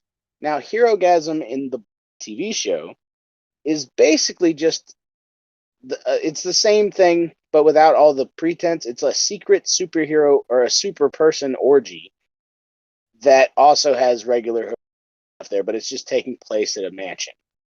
Yeah. That was kind of like okay, that's It was fine. it And was then on they get it was on a smaller scale. yeah, they scaled it down a lot, but the final fight of that episode, having Soldier Boy, Butcher, and Huey, who the latter two have taken a temporary visa, each have superpowers, can teleport. Butcher is essentially Homelander, but he can fly. Uh, so he gets super strength and I think a little speed and like durability and stuff, and can shoot heat like heat vision. And the three of them whooping up on Homelander, and that's whooping with a capital H. It was so nice because Homelander's such a difficult villain because he's untouchable. He's Superman, you know? Mm-hmm. And so they lean into that. Whereas, they always go, well, it's hard to do a good Superman story because how do you depower him? He's the fucking villain. So they don't Yeah. depower him. He's just constant fucking evil, terrifying. It's Mm-hmm. it's such a good performance. I can't remember off the top of my head, but I'll sing that fucker's praises all day long. He is so good at being bad and being creepy. Yeah. Like his little He Smeagol is scene where fantastic. he is like his scene talking to himself in the fucking chills, man. It's so Oh good. yeah. Yeah, that was pretty. And because he's so unstoppable, to see him finally get like he just gets bruised, but to see him on his belly about to lose only to fucking rage quit like of course he does. It was so good to where it was like, okay, I was kind of rooting like waiting for at the end of this season for them to somehow kill him, which I still kind of hope they do, but I don't hope they do. If you know, it's real catch Yeah. 22. But now it's like, okay, they can leave him alive if they keep giving me moments of this where Homelander gets knocked on his ass at least a little bit. Like Yeah, I need him to be humbled sometimes. he's too big of a draw for them to kill him off right now, I think. I think if it were me and I recognize that, I'd be trying to write stuff in to keep making it make sense for him to stay alive.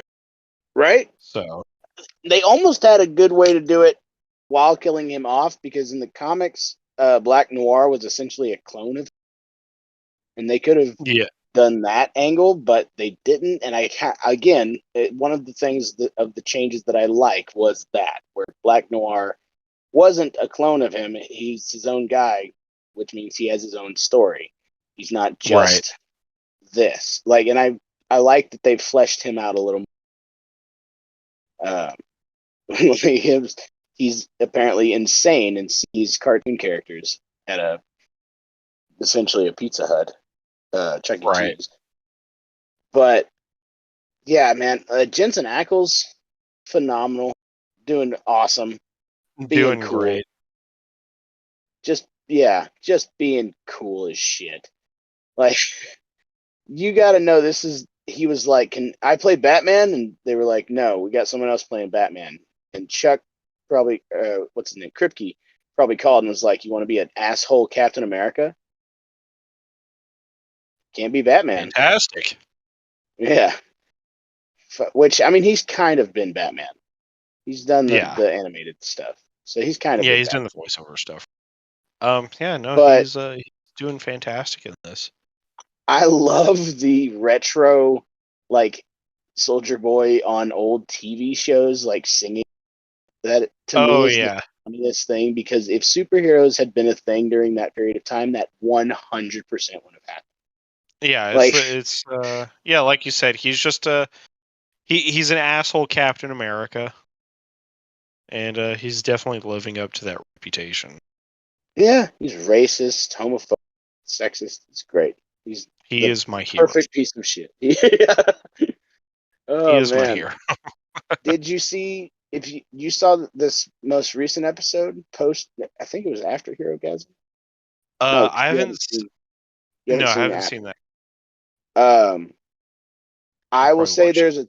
there's something that happens in that final moments episode that when it I kind of assumed they were going that way, but it's not in a like I was like, okay, cool, let's see what happens next kind of way. So there's something to look forward to. Okay. There's a cool little moment where it's like, oh, interesting. Do tell. Yeah. But yeah, I'm excited to see what comes of this. I think they're probably are. I think they've already been confirmed for the season. Um, If not, I'm I sure it's coming soon. I don't know if it has been confirmed.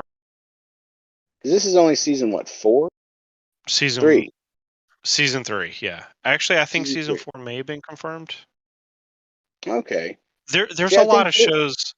There's a lot of shows I'm trying to keep up with that were confirmed for another season because recently, CW. I don't know if you know about that whole fucking mess. Uh, go ahead. Remind me. well, 'Cause I think I heard uh, something.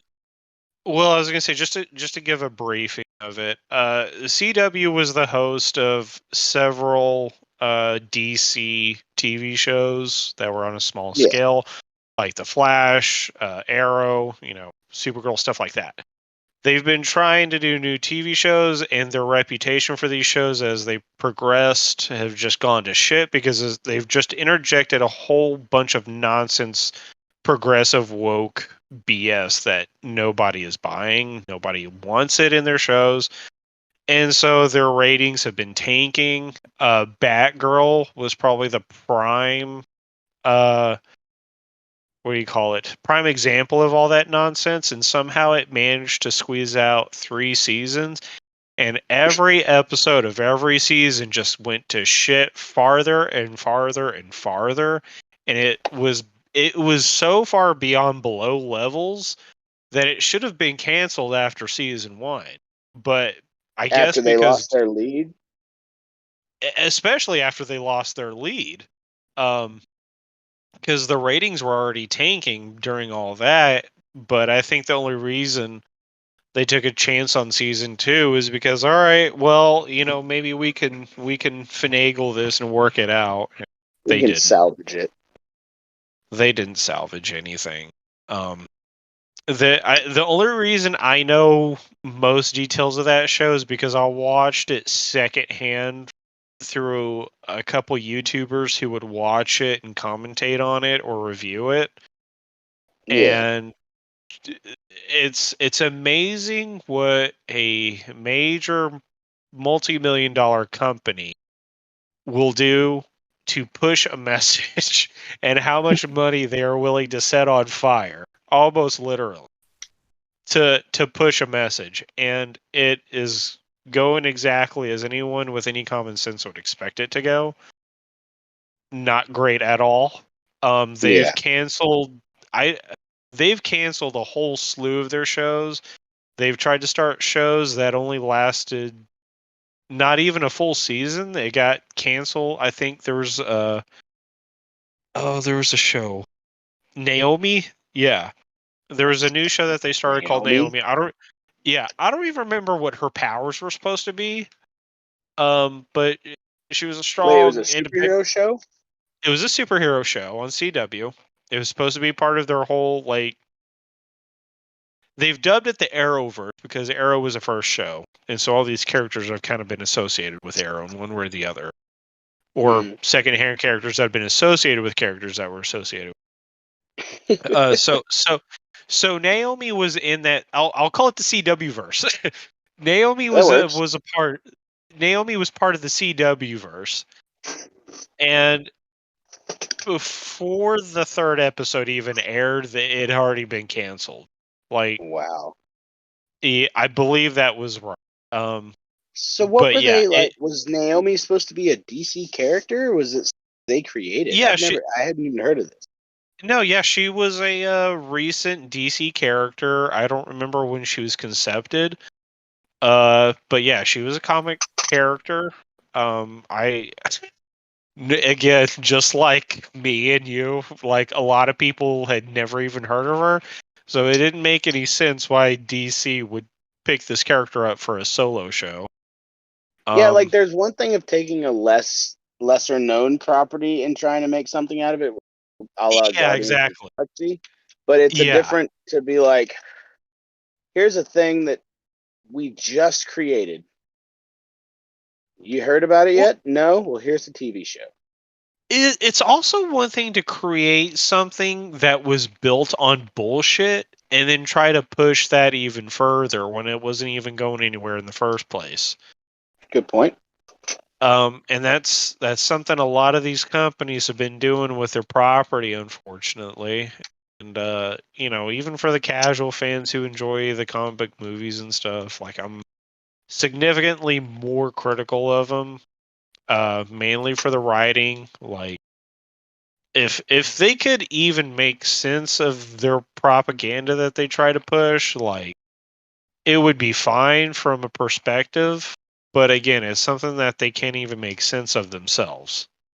Yeah. Um, and that's where I take issue with it. But it's just strange because going back to CW, a slew of their shows have been canceled. Arrow, I think Arrow has been the only thing that ran. Arrow did get canceled, but Arrow like finished. Like Yeah, I was gonna say they for the most part finished. It didn't get canceled. I think yeah, they like realized they announced the final scene and all that, final series the season. final. Like they Yeah, they made a they big kind of realized the direction they were kind of going. So I think I don't know the backstories of how everybody felt about it, but and then Arrow Stephen Amell went finished. off to pretend to be a pro wrestler. Yes, I don't know how well that went, but he did that. I've heard okay things about that. I still haven't seen it, but like I've heard it's okay. I need to Yeah. watch it. But Yeah. I've heard So Arrow finished. I think Flash. I don't know what's going on in Flash. They might be announcing oh their final my god, season. can we talk Uh, about F- that in a second? I know it's gone to shit. I don't Mm, know how I'm bad. saying the movie.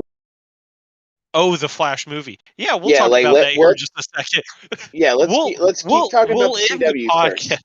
We'll end the podcast on that one. Okay, But that sounds good. no, just to run through. Um, I should have pulled it up here just a second ago on my tablet. But I Supergirl is getting canceled. Legends of Tomorrow is getting canceled. Black Bolt got canceled. Black Bolt. Was that it? Black Lightning. Black Lightning got canceled after 2 seasons.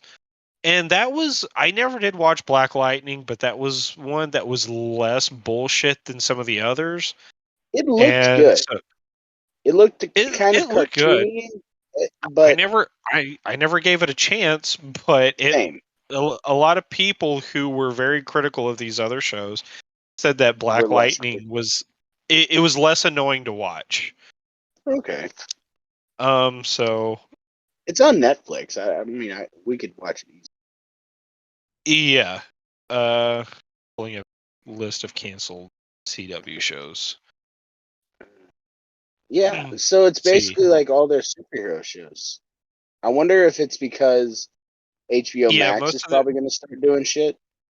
There's been no word Well, whatsoever or any hint that HBO Max is going to pick any of this up no, because no, of no. I'm how not terrible. saying. No, no, no. I'm not saying like picking up any of these shows. What I'm Oh, saying okay. is that Warner is probably, if I had to guess, going to try to take the Disney Plus route and move DC stuff over to HBO Yeah. Max Well, because we know they've got Warner. the series is branching off the Batman coming, Yeah, and I a was going to Green say Lantern, of Warner course. Brothers recently did get a new CEO in, or a Mhm. new COO, some operating officer that has been cleaning house in a very good way. He's come in, Yeah. he's recognized the problems, he's been very blunt, and he just started firing a whole mess of people who were in charge of the disaster. And so I think post Flash movie, I think we might see some good changes Post, come along. we'll say post Flash movie slash uh, what is it, Shazam and Black Shazam, Adam? Black Adam, yeah. Because I think I those think started before the change. Yeah, I think both for DC movies and comics, because the comics have been suffering hardcore. Oh, With does he have control over that aspect too? well, I mean, Warner Brothers owns DC, so Oh, okay. I assume he'll be implementing changes that would affect that aspect as well. Okay, so here's a list of CW shows that have been canceled. Legends of Tomorrow from 2016 to 2022, Batwoman from 2019 to 2022, Naomi, like I said, only one season. I'm trying. Okay, yeah. So they give a brief explanation of the shows and all that stuff. Naomi was the latest superhero series to land at the CW. Unfortunately, the DC adaptation was short lived, and its cancellation came just 2 days after its season one finale aired. Wow. Naomi Naomi followed its titular character, who, after an appearance by Superman on her world, discovered she was an alien with powers. Season 1 was filled with self discovery, and Naomi truly came into her own to embrace her destiny, one that would allow her to save her home planet. Naomi was the fifth most watched series in 2022, averaging 520,000 viewers in Season 1. While the exact reason for the series' cancellation hasn't been confirmed, it's more than likely due to the CW's potential sale. I'll get to that here in a minute. Oh, okay. Legacies. I've never heard of this show. This is the first time I've heard of it. Oh wait, this isn't okay. This was a Vampire Diaries spin. Canceled after 4 seasons. Dynasty. Never heard of it. The recent reboot of Charmed from 2018 to 2022 is getting canceled. Good riddance. Aw, poor Charmed. Um, I guess the Roswell, New audience was. Mexico. Yeah, well, their mistake was trying to do a reboot of that show. Mhm. Roswell, New Mexico, never heard of it. In the Dark, never heard of it. 4400, never heard of it. And that's it so far. But okay, so to move on with CW and their issues, it was reported recently that CW is being sold off. I forgot to who. Okay, here we go. From IndieWire. How Nexstar can buy the CW for precisely $0.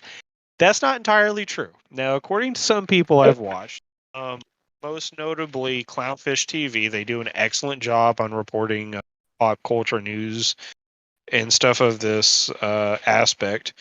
I've never heard of Nexstar, but apparently they bought the CW for $0. Asterisk. CW comes with about $100 million worth of debt. So Nexstar has Ah, Nexstar has essentially taken up a company and has to front that debt to, I guess, do anything with it. man, that's a terrible Uh, deal. I I guess it depends because if you can turn it around and kind of make money off of it, maybe you can work that debt off over the next 30, 40 years, depending how well you can handle it. Sure. How big's the debt? 100 million. Who bought them? A company called Nexstar. Who the fuck is that? Do they have 100 million? I don't know who Nexstar is. Exactly. So here I'll read a little bit of this article from. Let's see. Okay, yeah. So the largest TV station owner in the U.S. wants to unburden Warner Brothers Discovery and Paramount of their joint venture. Stupid ad. Nexstar is the largest distributor in the U.S. The largest TV station owner. So from my understanding that I've picked up, they own the majority of like local TV station affiliates, like how CW, yeah, like how here in San Antonio and in your area, like CW would be on channel 35, sometimes known as My 35, I guess. Yeah, It's public access TV. Yeah, stuff like that. So, why is this at? You're a terrible young Jamie. Come on. It feels like the Nexstar has been flirting with buying the CW for longer than some of the broadcast network's viewers have been alive. The acquisition, which two individuals told IndieWire is likely to close next week after the 4th of July holiday, will cost Nexstar all out for 75% of the CW. So it's not a full-on buyout, but it's a majority hold. Okay. Pretty sweet deal, right? It becomes a little more sour when factoring the CW's current losses, which sources who spoke with the Wall Street Journal, the publication that first reported details on this round of negotiations, said could exceed $100 million. But with that burden, Nexstar would be taken on, and the relief of the respectives balance sheet of current CW parent Warner Brothers Discovery and Paramount Global. Spokespeople for Warner Brothers Discovery and Paramount did not immediately respond to IndieWire's request for comment on the story. A spokesperson for Nexstar declined to comment. So that is the current situation. I mean, there's more to that article, but that's the basis of what's going on with CW and Warner Brothers and these conglomerates that have started their own streaming services and have put out jack shit for entertainment. Just to add a little tack note, Paramount's Halo TV series is one of the biggest, hottest garbages I have ever laid my eyes on. And what they have done to the Halo name should be punishable by death on the wall. And you know what? For all the things that I have vehemently disagreed with you on when it comes to things like this, I cannot say anything to disagree with you for Halo. Like, I watched some of that. Yeah. And I'm a casual Halo fan. I think is the in the nicest terms, because I've played some. I've never played any of the stories start to finish. But going into that show, some of the effects looked, some of the stuff looked okay, but I was just not. It was not good. It was not. What they have attempted to do, and I'm not going to go on a whole misogynistic rant about this, but if you go and look at the people who are in charge of this whole thing, who they consulted from 343, the studio that does the video games that took over from Bungie, if you look at the people behind this and you listen to some of the stupidest shit they say, you would be inclined to agree that maybe they are deserving of the wall. That might be extreme, but you've taken a beloved franchise that has been around since 2001, over 20 years now, and you have run its name into the fucking ground alongside the game company that is attempting to salvage the game franchise itself. And they're having a hell of a time. And that's all I'll say about that for right now. Now to go Well, and back, it's not like it ruins the entire 100%. It's no, just no, it staying doesn't. on its legacy. No, there's still a large part of Halo that can be enjoyed. The early stuff of Halo. I'll say the Like those games games up. still exist. You can still go play them and pretend this show never happened. Well, yeah, you can, and Like the there's parts of MCU the does games with too. Inhumans. Well, there's even some of the games that a large part of the fan base pretends doesn't exist either, like Halo 5. Halo 5 does not exist and is not canon for me and several other people. The multiplayer for Halo 5 was fantastic, but the story was absolutely fucking bullshit and retarded, and anybody who had anything to do with the writing of that needs to be bludgeoned. Fair. But, there was a lot of criticism for Halo 4 because of the direction it took. And then post Halo 5, people were like, you know what? Maybe Halo 4 wasn't so bad. Maybe we treated it a little too harshly. And, We were overly critical. yeah, and, I believe, given, my fandom for the series, and I've played through the game several times, I believe you could skip 5 and the story would be unaffected.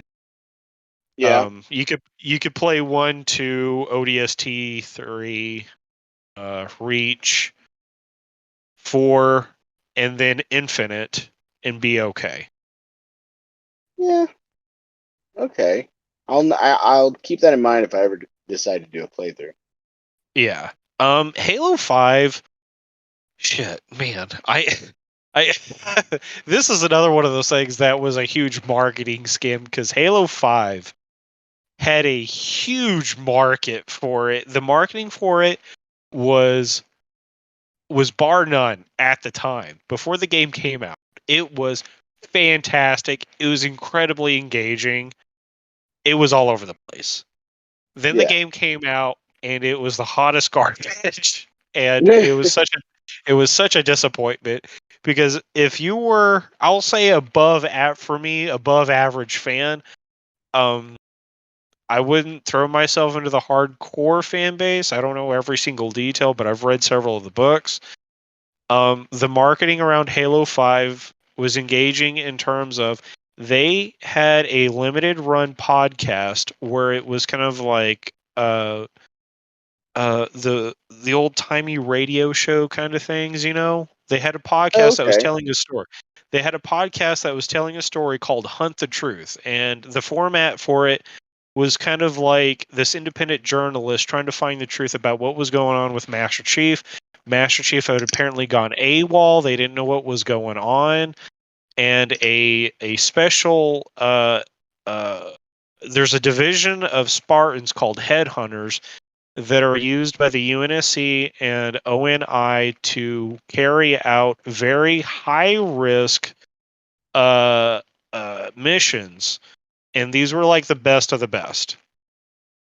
And so one of the top headhunters named Agent Locke was put on to form a team and go find Chief.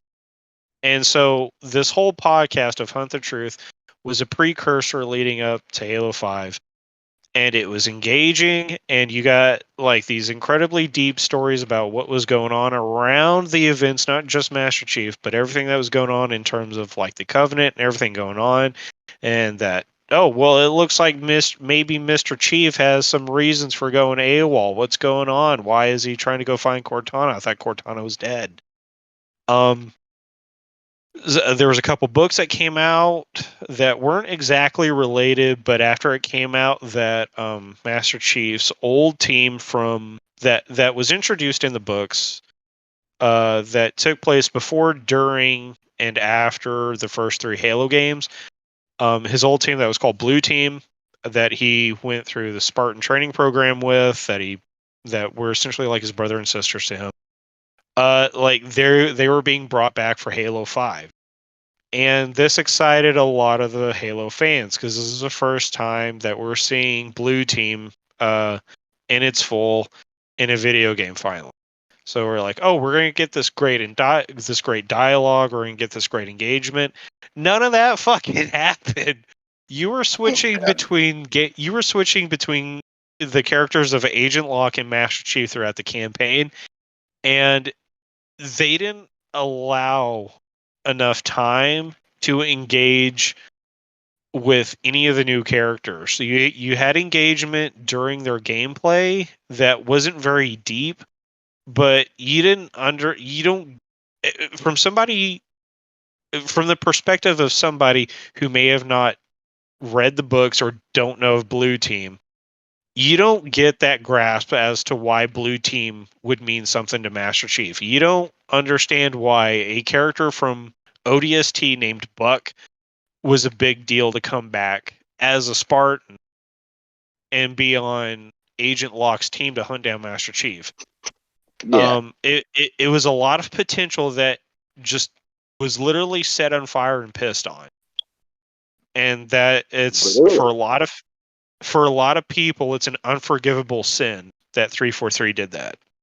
Because like one of the books that was leading up to Halo 5 that was based on Buck was called New Blood, and it focused on the events that happened after the ODST game, where spoilers, for anybody who cared, the protagonist, the silent protagonist for Halo ODST, his field name was just Rookie.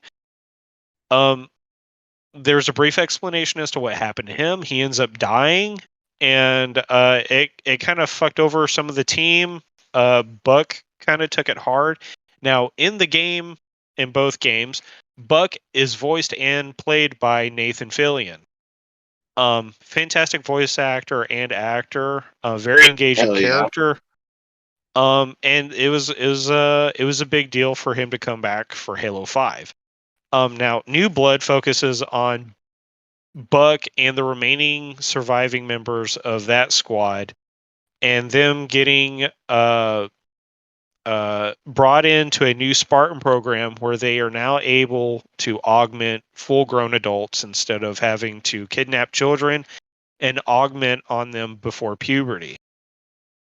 And so there's a new class of Spartan. The Halo 4 introduced the Gen 4 Spartans that are full grown adults that have been augmented on, and you're going to get the argument of these aren't as well versed soldiers compared to the Spartans that may be the same age but have significantly longer combat time and experience. But it was a really engaging story. I really enjoyed it. Buck was fantastic, and is a fantastic character. I don't think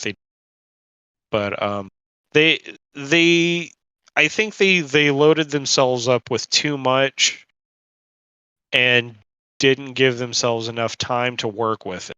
And it's really sad because a lot of people were looking forward to an interaction between Buck and Master Chief. Even though they've never interacted before, Buck never hinted at any interaction before that he worked with Master Chief, because before he was just a simple ODST, which is Orbital Drop Shock Trooper. They're kind of like special forces, Space Marines without the augmentations. So they're just regular dudes. They're just armor, basically. They're just normal dudes that have like special forces capabilities without any special augmentations or enhancements. But like an enhanced suit, at least? No, they don't have any enhanced suits. Like it's essentially like what you would think of like special forces today. They get a little bit better access to gear, but it's nothing that's like setting them above and beyond like the normal Marine of that universe. Like they just their capabilities on their own is what sets them apart, and that's why they're selected for the ODST program. Gotcha. And then somebody like Buck who was approached by a Gen 3 Spartan who survived Reach and all that stuff and became a recruiter for this Gen 4. His name was Jin. He was a sniper. He's now, or he was a recruiter. And so he approaches Buck personally and tells him, like, hey, I like what you've done. You've got a great record. You're a little bit of a hot shot, but I'm going out of my way to pick you for this new program of this new breed of Spartans. And so, like, with all that story, it's a lot for just a casual fan to kind of ingest. And that was another problem 343 ran into. That even the hardcore fans were acknowledging, like, hey, you still have a large fan base that is absorbing all the content, but when you're putting together these stories that are outside the game narrative, they're going to get lost. And that's what happened with Halo 5. You don't get why some of these characters are special. And so from a general writing perspective, it was just a fucking mess. That's and disappointing. It's only continued in general with what Paramount has done with the Halo show. And the Halo show is not canon, thank fucking God, to the video games, and they've dubbed it the Silver Timeline. And All right. Master Chief Master Chief, I almost called him Mr. Chief. There's a running joke John right Spartan. now. Well, no, not John Spartan, but in general, a lot of people have referred to Master Chief, John 117, from the video game as John Halo, just as a running gag. Yeah, so the video game version of Master Chief is referred to as John Halo as a meme. Now, with the debut of the Paramount Halo show, with each episode, that name has degraded farther and farther. But right now, it seems like the consistent name for the Paramount Silver Timeline for Halo Master Chief is Jimmy Rings. Jimmy Rings is the Master Chief, and he's absolutely stupid. Some of the other names that have spawned from it has been stuff like Jonathan Circumference. Fuck. I think Man, Jack Round stuff, just stuff like that, If only Paramount had a good basis of which to follow for a show involving a badass mercenary type character who wears a helmet all the time. If only there was a show that existed. Their issue was they wanted to show Master Chief's face, and this game franchise has done an excellent job of using the cliche silent protagonist, the strong but stern character type. And throughout the books and like even the video games alone, Master Chief emotes just enough that you get what he's feeling. You understand where his mindset is at. And like even the littlest things, like for example, I think it was in Halo 2 or something like that. Like he absolutely cares about his team. Like whoever he's with, like even if it's just normal human Marines, he cares the fuck out of them. And like even the little things he does, like after a huge battle happens, he'll go up and he'll put his hand on a Marine, nod his head, and continue on. Like that's a sign that he's caring about these people, that he has some heart for. You don't need to take off his helmet. Like he talks just enough, he emotes just enough that you get where he's at. And if you can't understand that, then you're just stupid.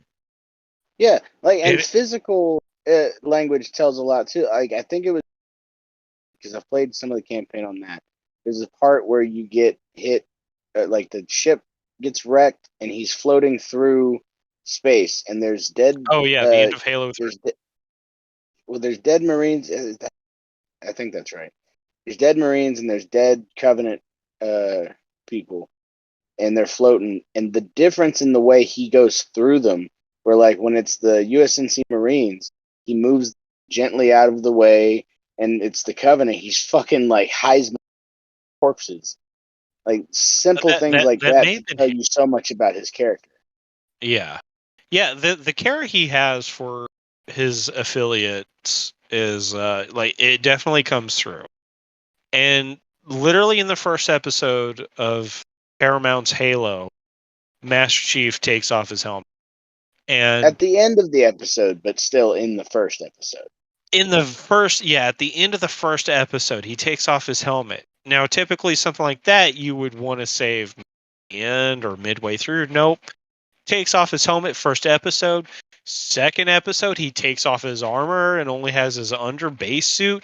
Third episode, he goes full on naked. And Yeah. you see Master Cheeks. Yep. And it's so You see stupid. Jimmy Rings is Master Cheeks. Yeah. And it's not stupid that he gets naked. It's why he got naked that was stupid. Because in the show, they've written in that the reason these Spartans are so stern and battle ready and focused is because they've got a little inhibitor chip that is implanted during their augmentation phase as a child in the base of their lower spine. Why they put it there and not at the base of the neck and the So they could skull? have Jimmy Rings naked. So they could have Jimmy Rings naked and stab his butt to get the stupid chip out. That is supposed to give him back his emotions, which becomes a full fucking mess after that. It is so stupid.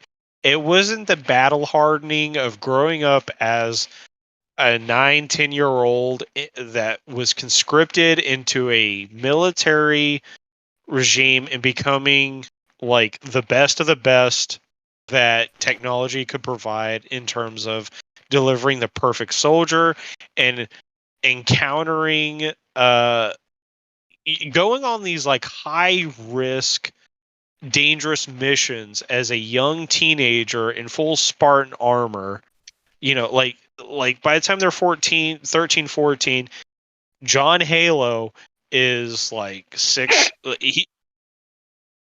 The augmentations enhance every aspect of their physical abilities, including height. So, what would be the average size? Like, I guess 5'10" to 6 foot. These 13, 14-year-olds sprout up to be, 6'8" outside the armor. When they're in the armor, they're about like 7 foot. That's kind of the They're big generality boys. of it. Yeah, they're big boys. They're big young boys. And it gets pretty dark. There's one book, I believe it's Ghost of Onyx, where it kind of goes into some of that, where you get into the mindset of these young teenagers who are only a handful of survivors from that program. I think there was I want to say there was about 140 something candidates, and only about half the class survived intact. And what they Damn. do with the ones that survive but come away with physical disabilities, they are pushed essentially to desk jobs, essentially. And there was a book where it was a series of short stories. I think it was called Halo Revelations. I think it was a series of short stories. There's like 2 or 3 volumes of it, and they're fantastic, especially the first book. And there's a story of one guy, one of the guys from the Spartan program, who essentially got turned into an Igor looking fuck. And Cool. yeah, and so he's having a hard time reeling with that while he's seeing these other kids that he's been kidnapped with, grown up with, that came out unscathed and, in beyond peak human performance. And so, they're doing what they can to comfort this guy while he's in rehab and all that stuff, but he eventually just goes mad, and like he goes like he does what he can to attempt to escape, and with the help of another couple Spartans, because like essentially the UNSC, they wouldn't dare discharge him, but they're like, we can't do anything with you but put you at a desk job. And so he wasn't about that. He's like, I'm not gonna, if I can't do anything to help on the level that I want to, then I'm out of here. And so he essentially breaks out of the UNSC, fighting his way out, steals a plane, crash lands on a forest planet, and essentially dies there. And it's a really sad and tragic story because throughout the telling of his augmentation phase and him suffering with his disability, he's recanting his rough childhood on this planet. Grew up really poor, like in the middle of kind of a wooded nowhere, abusive parents, neglected, and all this stuff. And then he was kidnapped by this government agency, conscripted, fucked to shit, and then decides to go out on his own terms. Fantastic story. Why Paramount can't do this type of stuff is beyond. I went way longer on Halo than I should have. That's totally fine. That's totally fine. There's no like set guidelines to how we do this. No, we don't have a time either. So okay, now to get off Halo and to go back to the disaster that is CW and DC and everything going on. The Flash movie. Yes. Ezra Miller. Specifically Ezra Miller. God. I would like to. I assume you've been keeping up with some of the Ezra Miller lore. I have. So for the listeners, at around this time, if you want to give a brief explanation about who Ezra Miller is and what's going on right. So Ezra Miller is an actor, been in a lot of stuff, Fantastic Beasts and Where to Find Them. That little series. They have, in the past few months, been arrested twice, accused of multiple instances of assault, as well as brainwashing an 18-year-old activist. Are you using his correct pronouns on purpose? Yes. Okay. So to give some context, I'm being polite. Well, hold on. Just to give some context, Ezra Miller, the actor, who stars identifies as non-binary, and they go by they and them. He plays the character of the Flash in the Justice League, and I'll say, go ahead. I was gonna say, was having a hard time getting his Flash movie even off the books. They were going through a lot of writing stuff, trying to get a story together, and at one point, I believe he was one of the people that was writing it himself to try to pitch. Mm-hmm. And it's been kind of a nightmare in general. Now, Ezra Miller, they, them, has been facing some personal demons, you could say. Yeah, you could put it that way. Something's going on in that person's life. That dude is gone. It seems off the rails. Like he's absolutely gone off the rails. Well, okay. The best I can say to play devil's advocate is we definitely are only getting a sliver of the full story. But that story does include 2 arrests and a lot of accusations about like brainwashing and is it only child 2 endangerment and well, at least 2. I think probably I'll say 2 more. Yeah. But like, so they've been accused of assault. Like, remember when Miller choked out that woman in Iceland? Yeah. There's video footage of it too, and then they were he was coming out and trying to say, oh, it was a joke, and then it was revealed she was pregnant and it wasn't a joke. Yeah. Okay. So, there's another the abuse claims from in June. There is people named Sarah Jumping Eagle and Chase Iron Eyes. They sought a protective order on behalf of Gibson Iron Eyes, an 18-year-old, reportedly been living with Miller since December of 2021. TMZ originally reported that the couple alleges that Miller met the family during protests at the Standing Rock Reservation in 2016 when Gibson was just 12. And from then, Miller and Gibson developed a friendship. In 2017, the parents claim Miller, then 14, and a chaperone to London set of Fantastic Beasts. So there's abuse claims from there. There's what's it called? He has been accused of having 3 children and their mother living in quote unsafe conditions.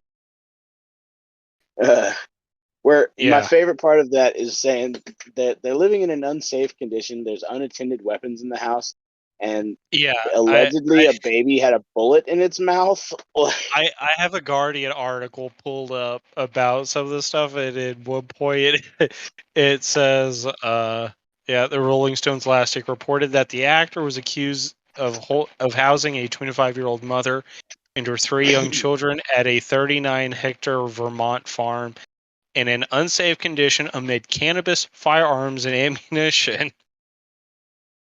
Which Uh, also, he has a very large crop of cannabis that he's currently growing to start a business. Should yeah. put that out there. So it's a pot farm that they're staying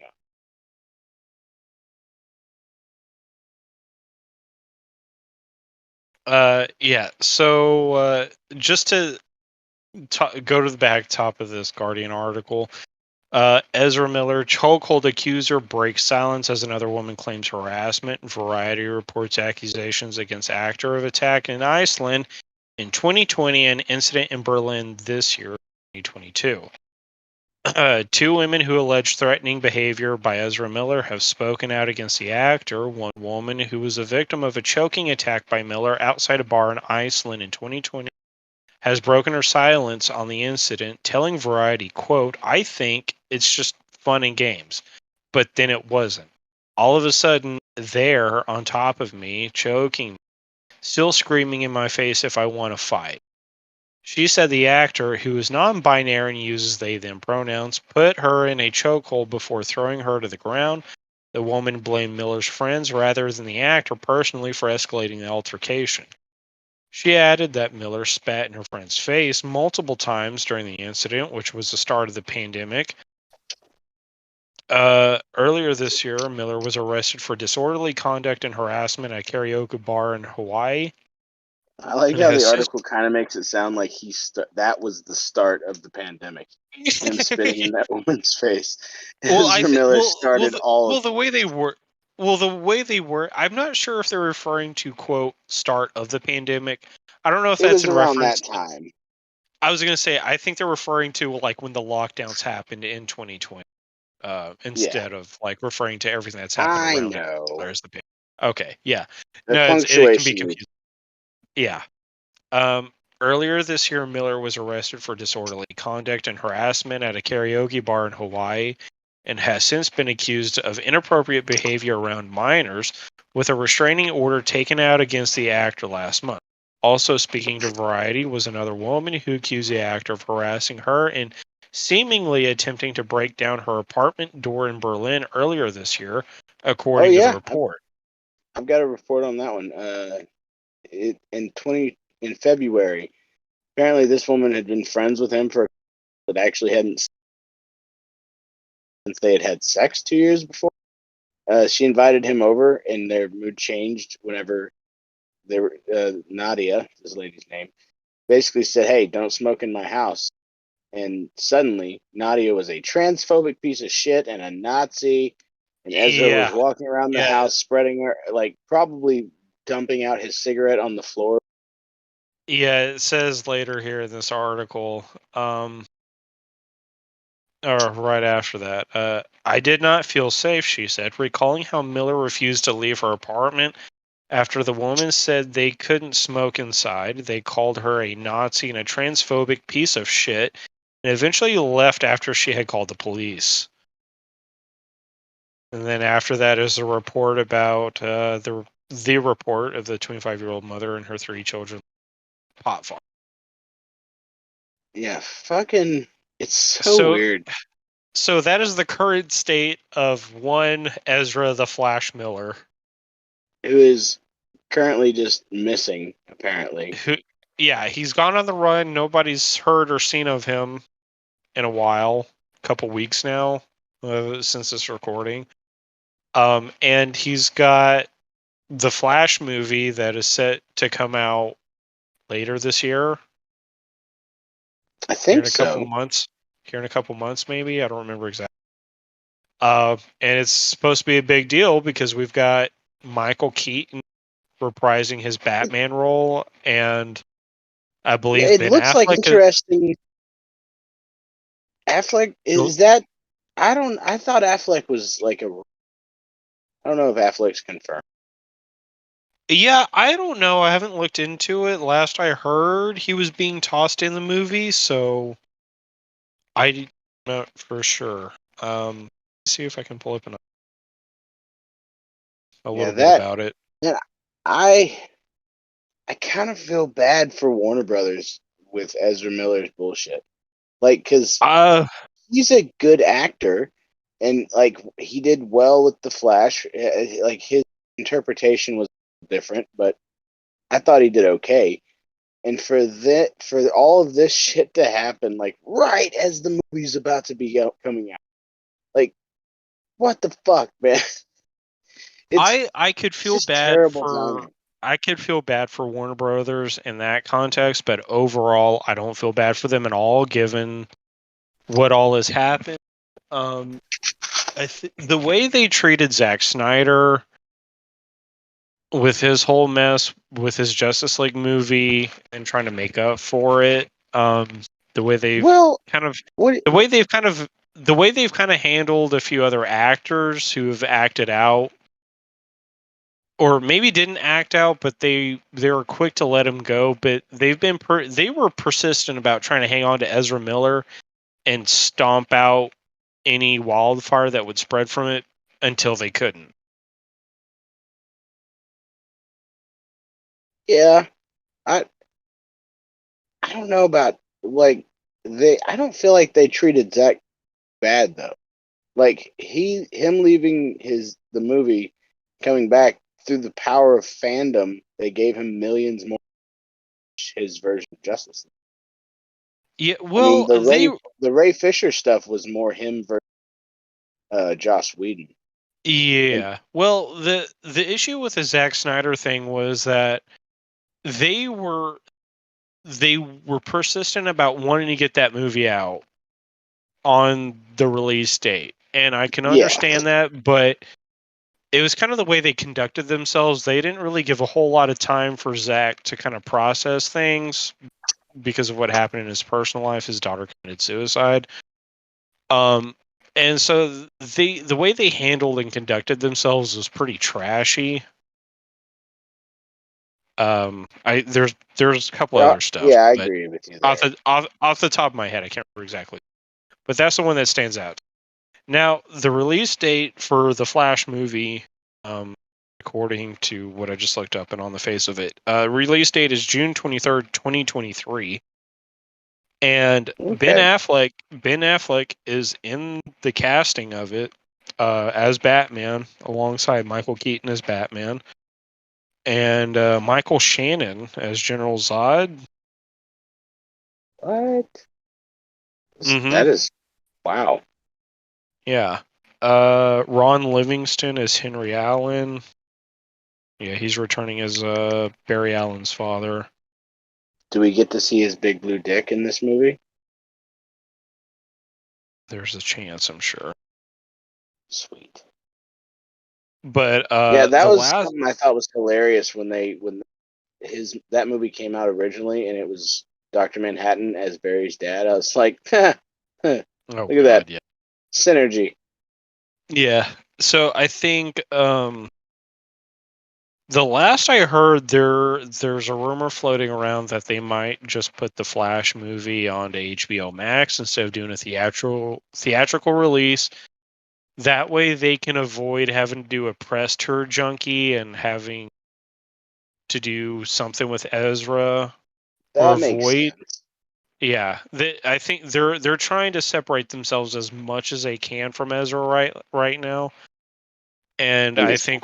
I think the smart move is just to do what is being theorized is just put it on HBO Max and avoid a press junket tour and trying to wrangle in Ezra Miller They're probably and going to trying to still sell. go for a theatrical thing for Aquaman, though, aren't?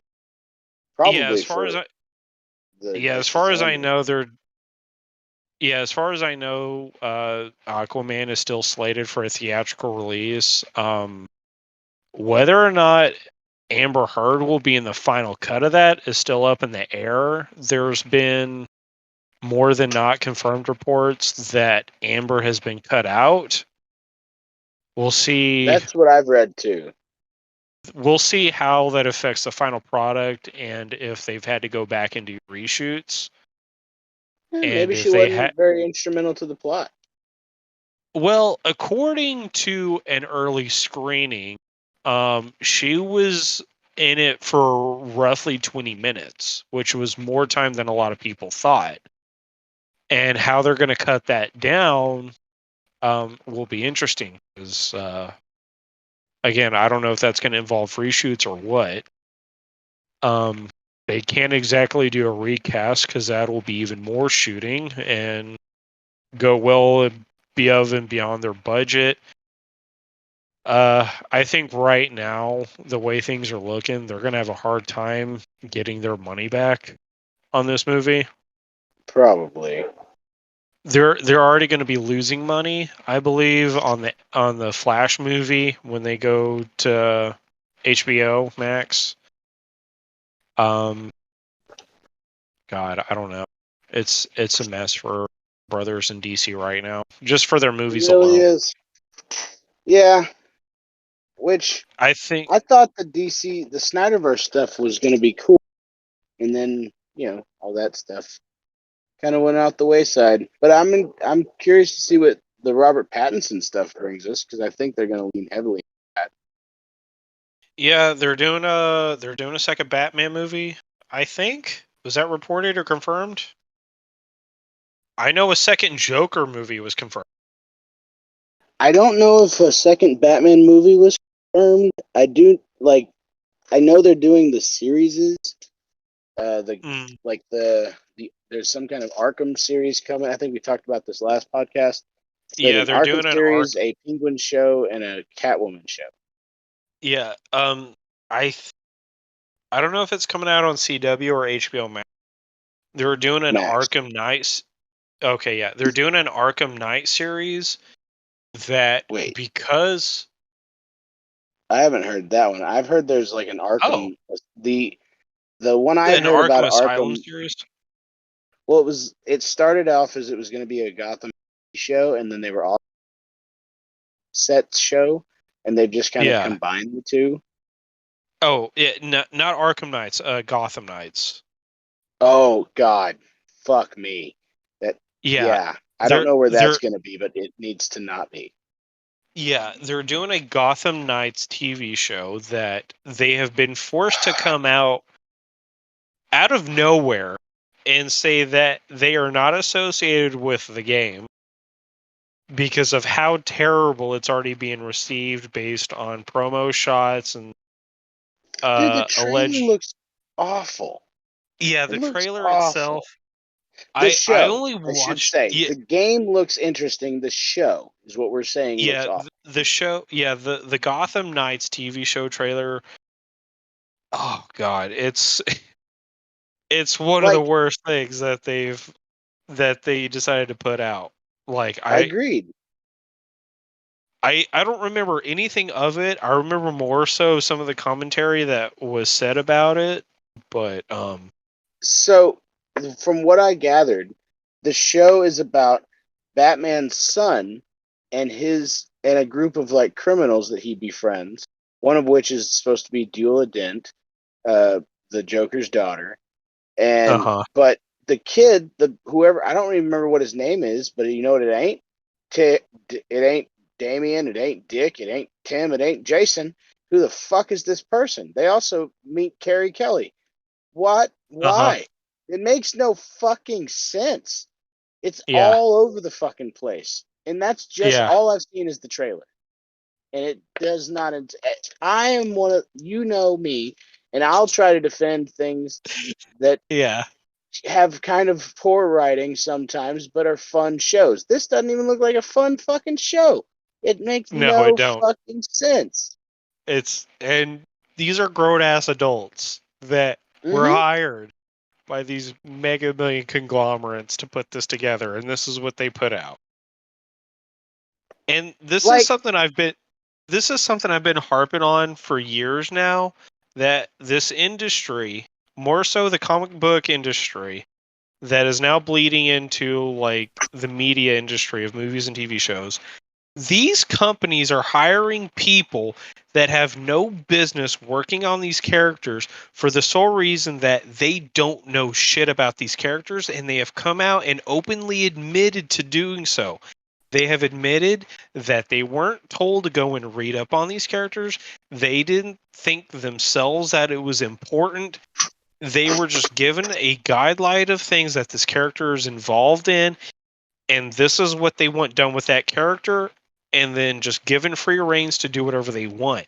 And at that point, they use these characters as a fucking vehicle to push their stupid nonsense. Whether it's just bad writing, they want to hijack these characters to push some sort of message agenda.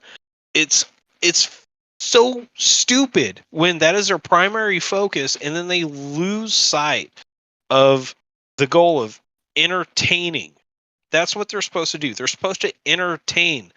People watch these shows for various of reasons that add up to just wanting to be entertained, not be Like in preached at, not watched awful TV shows. and It's even one of if you those take things. out the, go ahead. Sorry. I was gonna say it's one of those things like there's bad TV show and movies that can be so bad you can laugh at it and be like, "Hey, you should watch this. It's awful, but you're gonna laugh." This has been a part of several things in the last 6-7 years now, where it's become so bad that it's like, don't even watch it. It's not even funny. You're just gonna get a lecture, and that's it.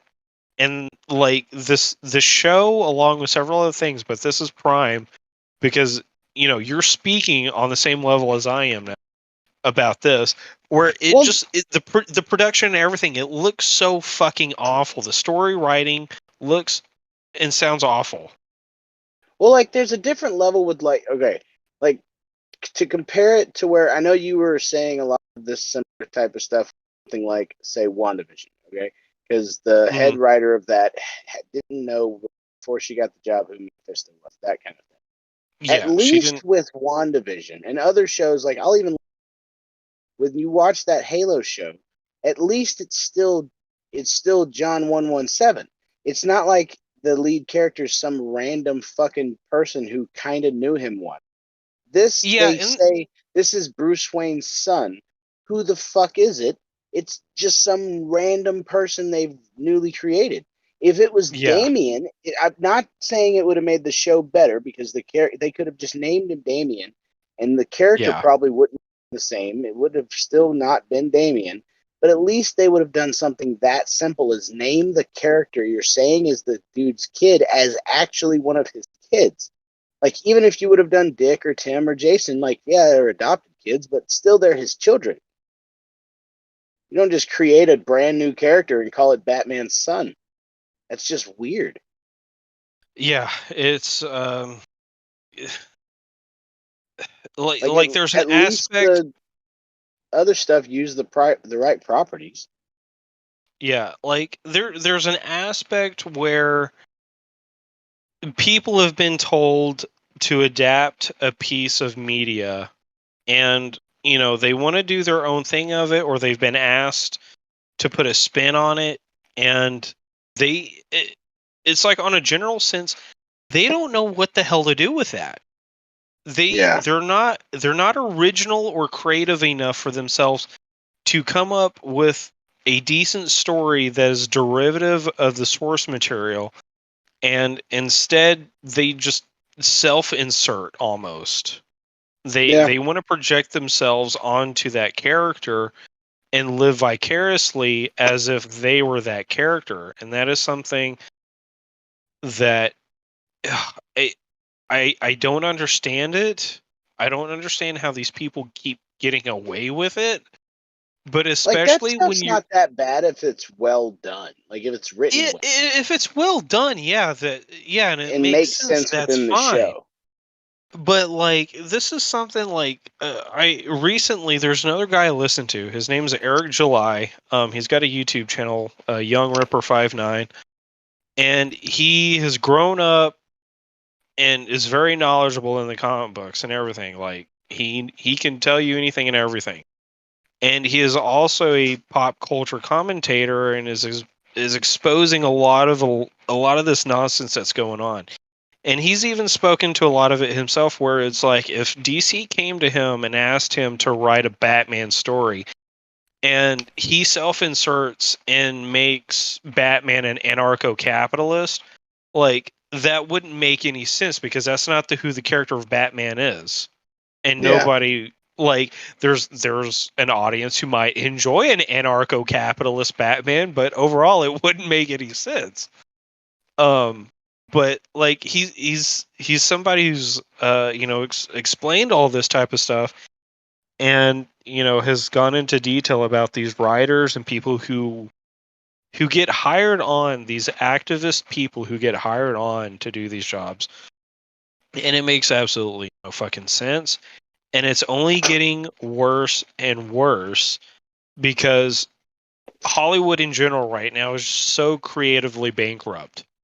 Like they have no original thought anymore because they've become so obsessed with like whatever's going on in their own personal lives that they're not creative enough to translate that into an enjoyable story because Yeah. they themselves are not an enjoyable person.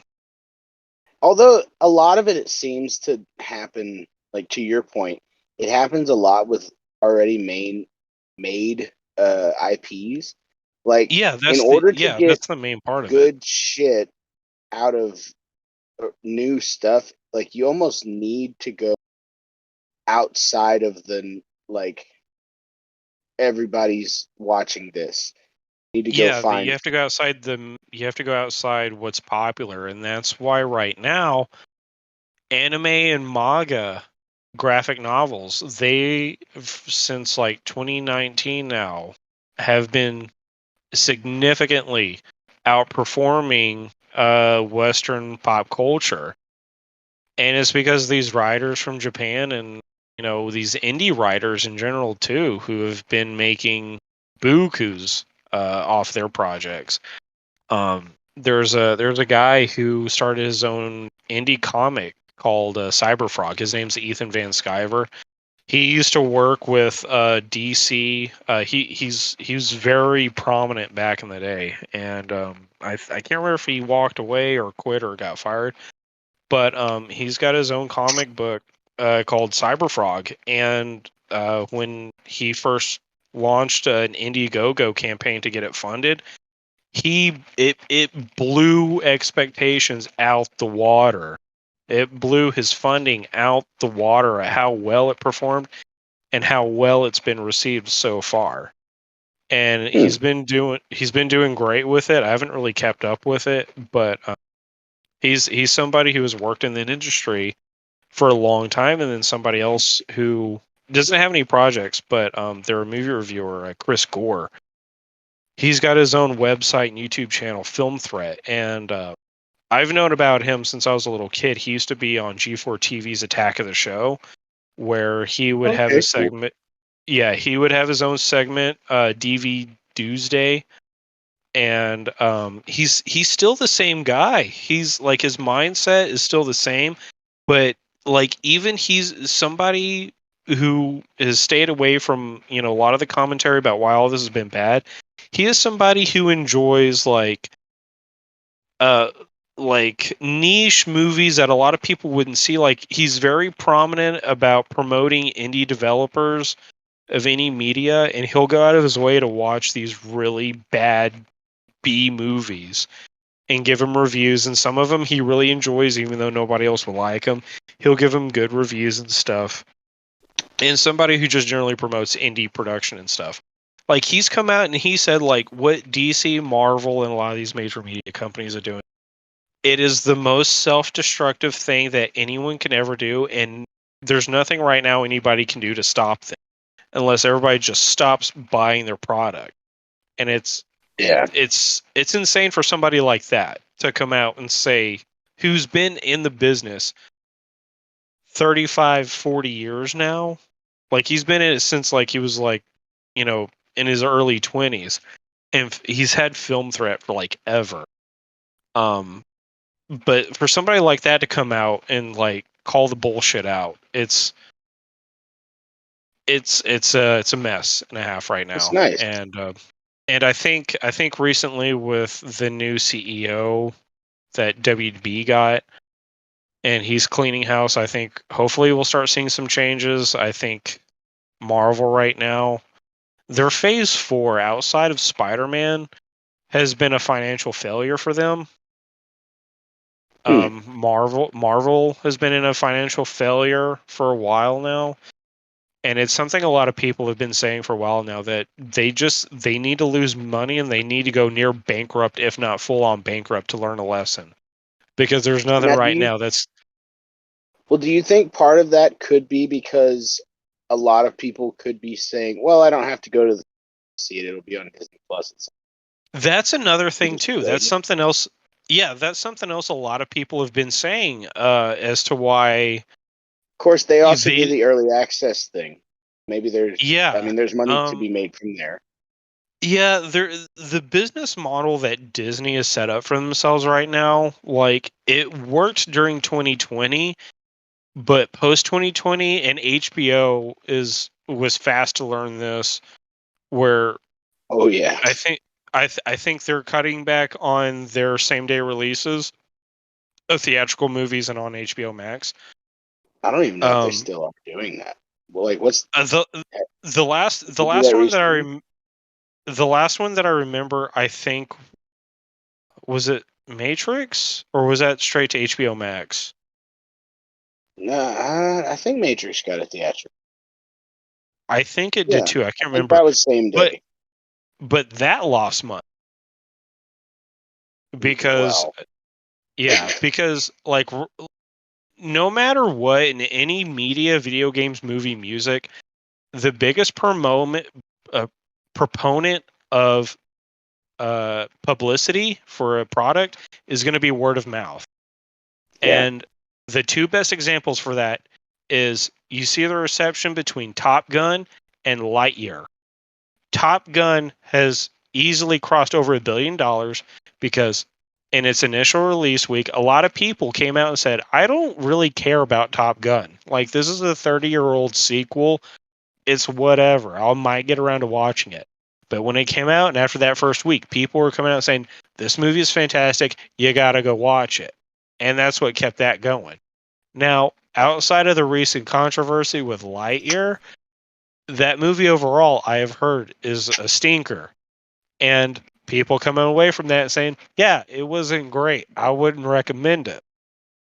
It dropped off 74% in its Wow. second week. Yeah, it was See, a I've near still yet to see either movie, so I can't really top. comment on what I think of them.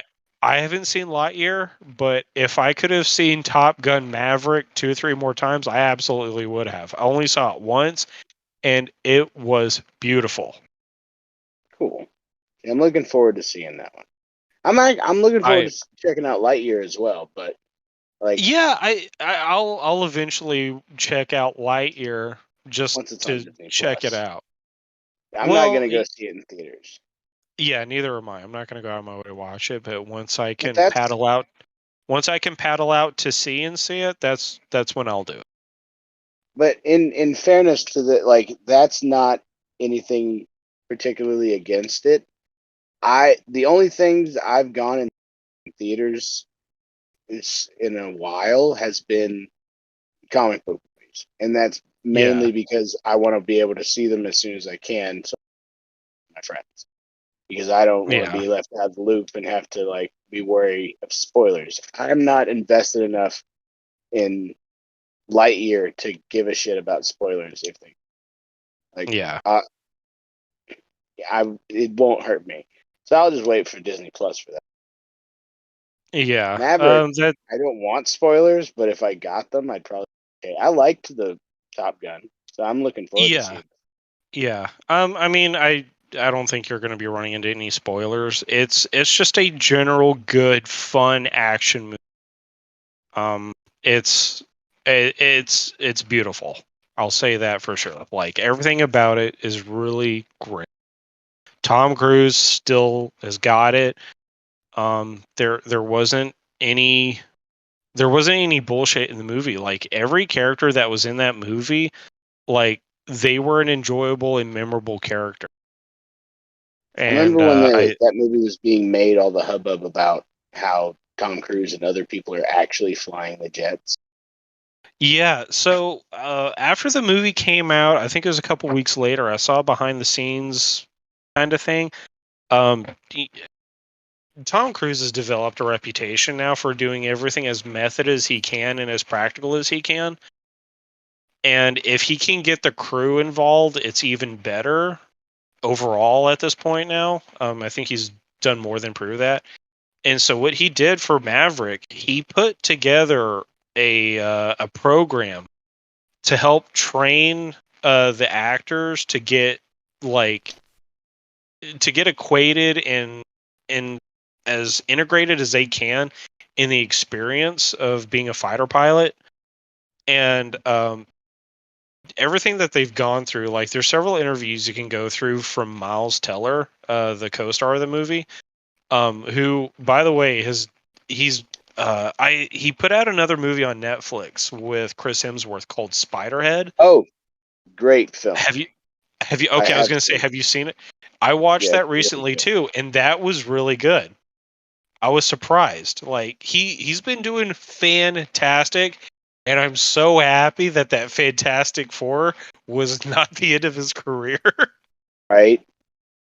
Because like Oh Miles man. Teller, like I look forward to seeing where he's going to be at in like 10 years, because he is a fantastic actor. Oh And hell yeah. he does fantastic in Top Gun Maverick, uh, as Goose's kid. I've seen Um, pictures of him as dead ringer for that to be Goose's son. Like he looks yeah, so much like that character. he looks so much in, yeah, like the mustache, the mannerisms and everything. Like he didn't go out of his way to try to act like Goose, but he does such a fantastic job as playing the son of Goose. And like the dynamic between him and Tom Cruise is it's so genuine and authentic. And again, like everything Tom Cruise everything he put that crew through paid off significantly. Is that the movie And they were filming when he went off on him on yeah, the Top Gun? he went off on a production member, not any of the cast, but I think he went off on like one of the lead crew members, and I forget what, but I think they were trying to like temporarily shut something down, and Tom Cruise was not having it. Like I just remember from him shouting about like the industry is looking to us to do yeah, this right. Like, yeah, basically, like he goes on this reign against this dude and tells him like basically what you would expect your manager to tell his boss to save your job. Everything he said was like he told him, he's like, people's jobs are depending on this, people's livelihoods are depending on this movie, and I'm gonna see it through. Like it's not like other rants you've heard of. Like he went Tom Cruise full had a Karen on him. he went full Karen on him justifiably, from my Yeah, understanding. especially at the time with like how little was known and all. Like it's a understandable Well, tirade, but that's what I remember. given, yeah, I was gonna say, given the circumstance too, like this was being filmed during the lockdowns as well. So like everything was already on edge in this movie. It had already been postponed several times. And so like I could imagine I think that was, when was that? At the end of 2020 maybe? I think so. It was around there, I believe. I could be wrong. But at that point, after it had already been postponed a couple times, or production had been postponed several times, I could imagine he was already at his point where he was like, I don't want anything else to stop production. Like, there shouldn't be any more excuses. Like, just get this done. He was also probably short on virgin baby. That too, and just being short in general. But Yeah, and he wasn't getting to sprint in the movie as often as he wanted to. Yeah, It there was wasn't. a mess.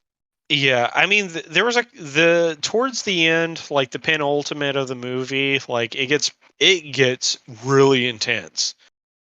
Um, and he does some sprinting, but it's more flying than He anything. But sprints like a champion. oh god, yeah, for He somebody who's also looks short, really cool on a motorcycle. yeah, Like, everything he does, he rides his own motorcycles in this movie. He for the most part, well, yeah, as as practical as they could. Like he flies his own jet and everything, and it's pretty intense what like he and what he put the crew through. I can't remember what the movie was called. Did you ever see a Tom Cruise movie where Freeman's in it? And he's like on another planet. He's a clone. Oh, oh, fuck. He's dressed all in white. Yeah, yeah, yeah. It's not a blue Tom Cruise. thing. Tom Cruise, his character has like. There's no real reason for it other than Tom Cruise looks cool, but he's got Oh this yeah, like it is Oblivion. fold out Oblivion. He's got Yeah. this like fold out motorcycle that comes out of his ship. And it's like there's Hmm. no need for him to have a fold out motorcycle other than Tom Cruise. It's like I like motorcycles. I'm gonna have a motorcycle. Yeah. It's almost at this point he's got to integrate a motorcycle into all of his movies. Exactly. I never did see Uh, that one. that one was all right. I It was an it's got interesting one. it's The got a clone 7 twist out of was 10 fun. on IMDb and a 94% on Rotten Tomatoes, so Nice. It's a fun one. interesting. I'll check it out. You Okay. had checked out what what'd you think so far of that new Chris Pratt Amazon Prime show? The Terminal List. Yes. I How far have am you gotten into it? I'm only on episode 3, I think. So far it's really good. Yeah, I I never think I read might the check that out here in a bit. I never read the book it's based on. I know the guy who wrote the book, Jack Carr, who's a former military. Um, it's a piece of fiction that he was working on, and I remember when he was on Joe Rogan and had announced the movie and announced Chris Pratt was going to be starring in. I think that was like 2019 when he announced it. But yeah, so far it's pretty good and it's really engaging and yeah, as far as I can remember, it's probably like one of the more emotional roles that Chris Pratt has taken on, and he's doing really good in it so far. Cool. Prime So actually I has had some good success doing a show here or there. Like, Prime has got a pretty good track record so far between that and Reacher and The Boys and Invincible. The Um, Expanse. The The Expanse was pretty good. I Expanse, watched some of that. yeah. Uh, oh yeah, Upload. I saw some Upload with I haven't seen that Bobby one. Amell. That one's okay. It's not awesome, but it's a fun show. Uh, A lot of people I heard really like the marvelous Miss Maisel. I never I've checked heard it good out. things about that one. Now, Um, there's two things that are well, one of them is a huge stinker, and one of them is all but guaranteed to be a stinker. Right now, the current stinker on Amazon Prime is The Wheel of Time, which is based off a long-running fantasy novel series, and the adaptation that they have done has been absolutely horrendous, and nobody's talking about it for good reason. And they're also getting ready to come out with a Lord of the Rings TV show that has uh, been through yeah. production hell and back to hell. And so far, everything that I'm hearing about it, it does not sound good. So Bummer. we'll see what the final product is. Oh, Oh yeah, I, Jack Ryan, that TV show with John Krasinski, that was pretty good. they've got. I think it's a movie. Chris Pine, Contractor. Oh yeah, That one looks pretty cool. Still haven't seen that one yet. There's some good Uh, stuff out there, man. Like, you know what? It's not Amazon The Prime, but I Tick. have. That was Amazon Prime. You're right. The Tick was Yeah. interesting. Hell of a suit. Yeah. Carnival Row. I think I watched the first season for that, and that was pretty. That one's still going. I actually have a movie recommendation. I rewatched it the other day that I think if you haven't seen, you should. It's on Netflix. It's called Hell or High Water. It is what is his name? It's Chris Pine, but his brother is Ben Foster. I think Oh, okay. Yeah, I just looked it up. Foster. Chris Pine, Jeff That Bridges, and Ben Foster. yes, that movie's fucking good. It's really good. It's like I remember seeing something about that, and I never did check it out. It's from it's 2016. the two brothers doing bank robberies and like small bank robberies, and follows Jeff Bridges as a Texas Ranger trying to Okay, track him down. interesting. Really good movie. Another, I think I've talked about it on the podcast before. Really good one to go check out is the Sisters Brothers. It's a western. It is Oh probably yeah, my with Joaquin Joaquin Phoenix Phoenix and and John C. Riley. yeah. Also Jake Gyllenhaal. I've heard really good things about that. That's one I've been meaning to check out, and I've forgotten about it. So You should. It is my favorite western from the past, however long. Like, oh man, yeah, that's such a good one. Like westerns, modern day westerns are to me, they feel like they should be easier, but they always seem like odd. I say easier because in the sense of like you can make it look really realistic and good. But that one, it's hard to explain without like giving stuff away yeah, because it's a really good movie. Whereas I could not like sometimes you'll go into a movie 15 minutes like I know I know how this is gonna end. yeah, This movie does that a couple times where you're like, oh, it's gonna go this way, and then it doesn't. Like, oh, okay, so you're gonna do this, right? And then it doesn't do that either. It goes in a totally different way I thought it was going. right. And it was fun. I like fucking Kevin Smith's Red State is kind of like that, which that is my favorite Kevin Smith movie. I think that is the best thing he's ever made. Yeah, that's what a lot of people say.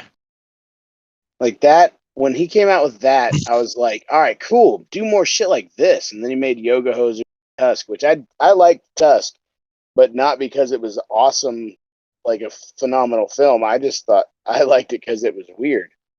Yeah, I never did see that one. It's weird. It's fun, but it's weird. Like Yeah. it's similar with my review of Beavis and Butthead. I don't give Tusk a 10 out of 10. Oh God. But if you like those weird B horror flicks, it's Yeah. really fun. It's really weird and goofy, but it's kind of creepy at times. But Red All State was right. just a straight up good thriller. Like Yeah. if he did I more shit like that, I think his stock would rise.